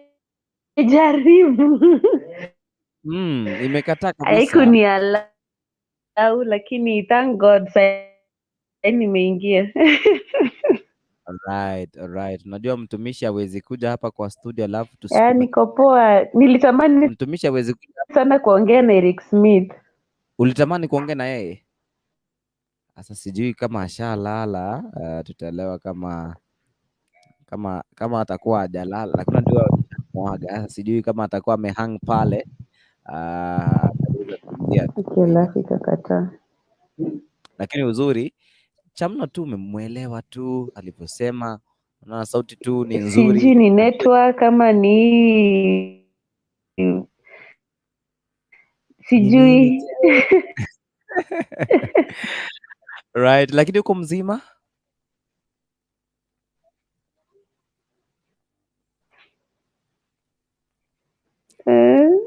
Uko mzima? Sana. Leo umehudhuria tena kidogo amepotea. Sasa sijui. Haya. Kijana wa jana niko ndani hadi mwisho. Thank you so much brother. Kijana wa jana uko ndani. Alright, thank you so much kwa wote ambao mmekuwa mkifuatilia all our shows tangu tulipoanza hadi hivi sasa. I'm very much happy kwamba tumekuwa na ndugu yetu Erick Smith wakati huo wote, na tumejua mambo mkumuhusu, na kile ambacho amewa request ni kuhusiana na masuala ya skiza. Kidogo tumsupport ndugu yetu kwa sababu ya huduma isonge mbele. Itakuwa ni vizuri ili kwamba tutakuwa tukiendelea mbele na itakuwa ni vizuri. Faith Mwakwaro ni gani huyu? Ni Maria Joy Mokera. Alikuwa anasema peana link. Unajua hii singesoma kwa sababu nilisoma ya kwanza tena nikaona haikufurahisha. Peana link hapa chini, na Erick nataka nipeleke Rwanda. Ulikuwa nataka kutembeza Rwanda. Hiyo nilisahau kumwambia. Nilikuwa na kidogo tu ningemuuliza atarudi Rwanda lini. Angekupeleka pale, ingekuwa kwamba ungekuwa baraka pale kidogo tu kujua vile watu wanakuwa pale. Alright. Kwa wale wote ambao mnazidi kujiunga pamoja na sisi, niite Papa Isaac Leonard. Leo tumeshiriki, najua leo tu niliingia bila tu kusema kwa sababu ya ile haraka ambayo tulikuwa nayo katika siku ya leo, kwa sababu ya masuala mengi ambayo tulikuwa tumeandaa ili kama tuweze kusonga kwa njia iliyo taratibu, na ili kama tuweze kukufikia wewe, na hata mtumishi alipokuwa anaingia hapa ili kama kufikia wewe. So we are organizing another good thing ili kama tukue na God will be better very soon. Huyo ndio tunajaribu kuongea na yeye, vile wengi mlikuwa mrequest kwamba tunataka God will be better, ambaye ameimba limeinuliwa neno lako. Kidogo tu tunaomba tu Mungu tu afungue njia, kwa sababu amekuwa na masuala ya tulivyoongea na yeye wiki jana siku ya Jumanne alituambia kwamba alikuwa na masuala fulani. Kwa hivyo tutamngoja tu ili kama aweze kutuambia ni siku gani atakuwa na sisi live. Maybe asafiri hadi Kisii, ama maybe atumie link, vile wengi wao wamekuwa kitumia link tukiwa tunaongea hapa live kwa mita bendi hii ya Kisii Hot kwenye studio hii ya Kisii Hot TV. Mara nyingine tu ukiendelea kuangalia hapa kwenye line hapo kwenye hayo maandishi ambayo yanapita hapo, ni kuhusiana na mambo ya YouTube yetu, ni kwamba sisi huwa tunapeana mambo ya live coverage, mambo na funerals. Hiyo ni matanga, ukiwa na yule ambaye ni jamaa marafiki ambao wangependa tu kustreamiwa mambo na video shooting pia, hata wale waimbaji, you can just tutafuta hapo kwa 0700169344. Yeah, that is, hiyo ndio namba utatupata ili kwamba uweze kuongea na wale ambao ni wahusika kwa masuala hayo, ya wale ambao wanahusika na mambo ya biashara kuhusiana na hii television yetu ya Kisii Hot TV. Alright, zikiwa zimekatika ni dakika 40 baada ya saa 4. Kwa hivyo ni kumaanisha kwamba tumemaliza. Where nita switch off kwa sababu hali ya kimitambo leo haijakuwa shwari, na tutajaribu tu kuchukua wakati break kidogo kabla ya saa 6 hiyo. Leo tutafika saa 6 kwa sababu ya break hiyo, ili kwamba watu wetu wa mitambo washughulikie masuala haya ambayo yanatutatiza, watu wa wifi na watu pia wa mitambo mingine pale, ili kwamba tukue na vizuri. Unajua, ili kwamba tuwe tunawasiliana kwa njia ile nzuri, watu wa electricity vile ili kwamba generator iwe inarudi vizuri, iwe generator inarudi baada ya kuona tu stima imeblink, generator imekuwa na shida leo. Mtatusamea kidogo. Kwa njia ya mitambo unaweza ukanipata kama Isaac Leonard kwenye Facebook, na kwenye page yangu utanipata kama Papa Isaac Leonard. Hiyo ndivyo, ukiwa unahitaji kuongea na mimi utanipata pale.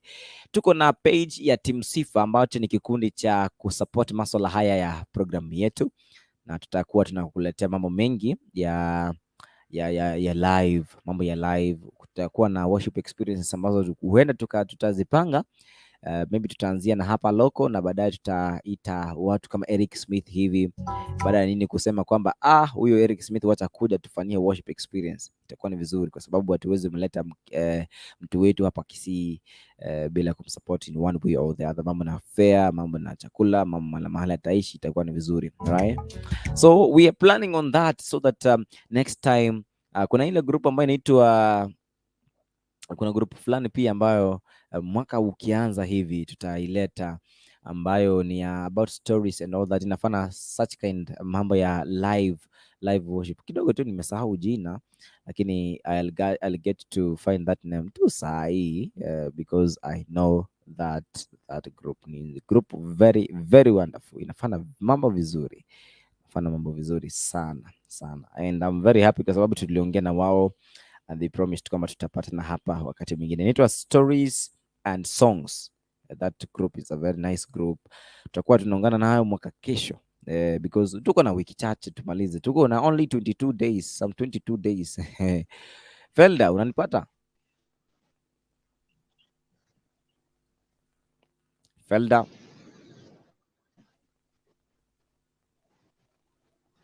Felda, ujambo?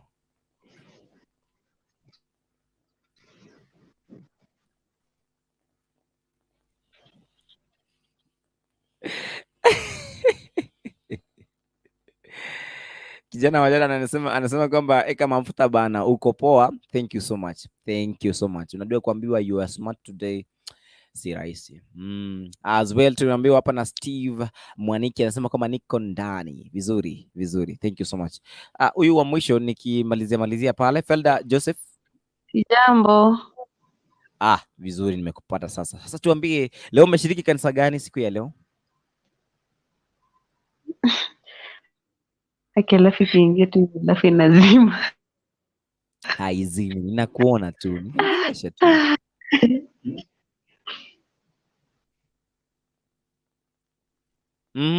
Felda.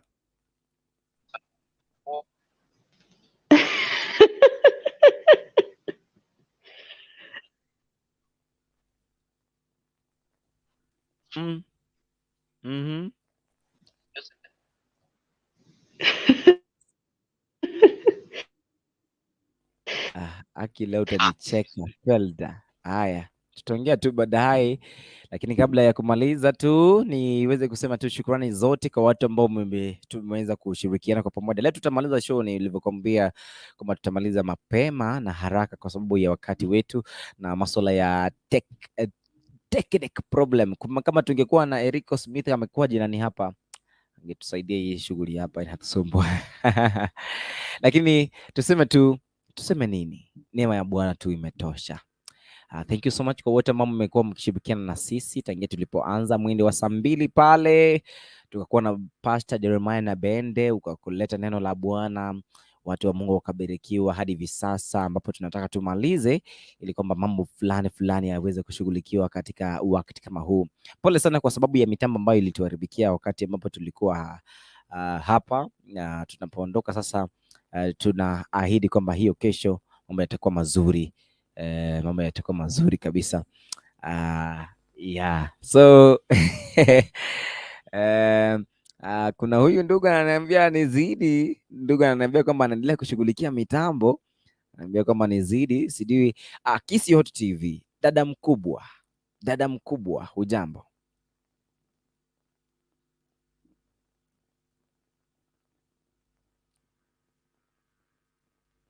Dada mkubwa, si auongei. Aya, dada mkubwa, niliona unataka namba yangu, utaingia private. Kwa hiyo mambo ya private chat pale utaipata pale, tutaweza kuongea zaidi. Lakini kwa ni vizuri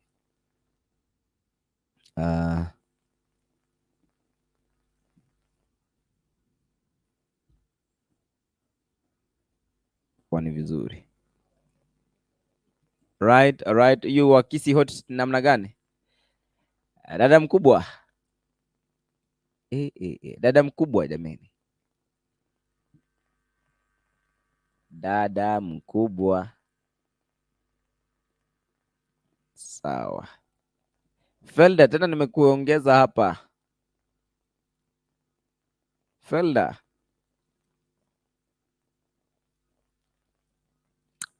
Aya, maswala ya net leo bado imekuwa shit. Tutaonana tu hapo kesho because of the net and all that. Tutaonana kesho. Sote Mungu atubariki, Mungu atuongoze. Tunaomba tu tuweze kuomba ili kama tuweze kumaliza. Baba, katika jina la Yesu tunakushukuru kwa sababu wewe ni mwema, wewe ni mwaminifu, umekuwa pamoja na sisi tangu tulipoanza show hii hadi hivi sasa. Asante kwa sababu mkono wako umekuwa pamoja na sisi, hakutakuwa na shida. Bwana, tulivyokuomba kwamba Bwana uwe na sisi, tulivyokuomba kwamba Bwana utusaidie, tulivyokuomba kwamba Bwana uzidi kututia nguvu, haujatuacha. Wacha jina lako liweze kuinuliwa na kutukuzwa kwa sababu wewe unatosha na wewe unafaa. Katika jina la Yesu Kristo tumeomba. Amen. May the grace of our Lord Jesus Christ and the love of God and the fellowship of the Holy Spirit be with us now and forevermore. Amen and amen. Peace, peace, peace. Tumekuwa naye Erick Smith, thank you so much. Tumekuwa naye Pastor Jeremiah, thank you so much. Mashabiki wote, dada mkubwa, Maureen, Maria, kuna yule Bahati, kuna Maria Joy Mokera, watu wengi ni watade tu, kijana wa jana, tuko na Abigail Mongoi, tuko na Faith Makuro, tuko na Jivana Kwamboka, tuko na dada mkubwa, tuko na Rosemary, tuko na Delphine Kwamboka, watu wengi, watu wazuri. Tuko na Patrick Mushiri, tuko na Freda Minga, tuko na Matthew Matundura, watu wengi. Bwana tu wabariki kabisa. Tuko na Marion Oroni, tuko na Sagini Gerard, tuko na John Mesa. God tu awabariki na wanemesha. Tuko na mwingine kwa jina nani huyu? Stephen Ombano Bino, God akubless sana. Amos wa Kambuni, God akubless sana. Na thank you wote, na wote waliofanikisha habari na mambo mengi, mahusiano ya wasikilizaji na watazamaji wote na kwenye studio hapa, yamekuwa ni mazuri. Mungu awabariki sana. Thank you for making this show lively. I wanna wish you a nice and lovely night. Hey, Felda, hebu ulikuwa unatuambia jambo Felda? Kuna leo siku tumeongea vizuri. Yeah. But leo imekataa. Akipole mama, tutaongea tu nyuma ya tent, usijali. All right, thank you so much. Have a blessed night, mom.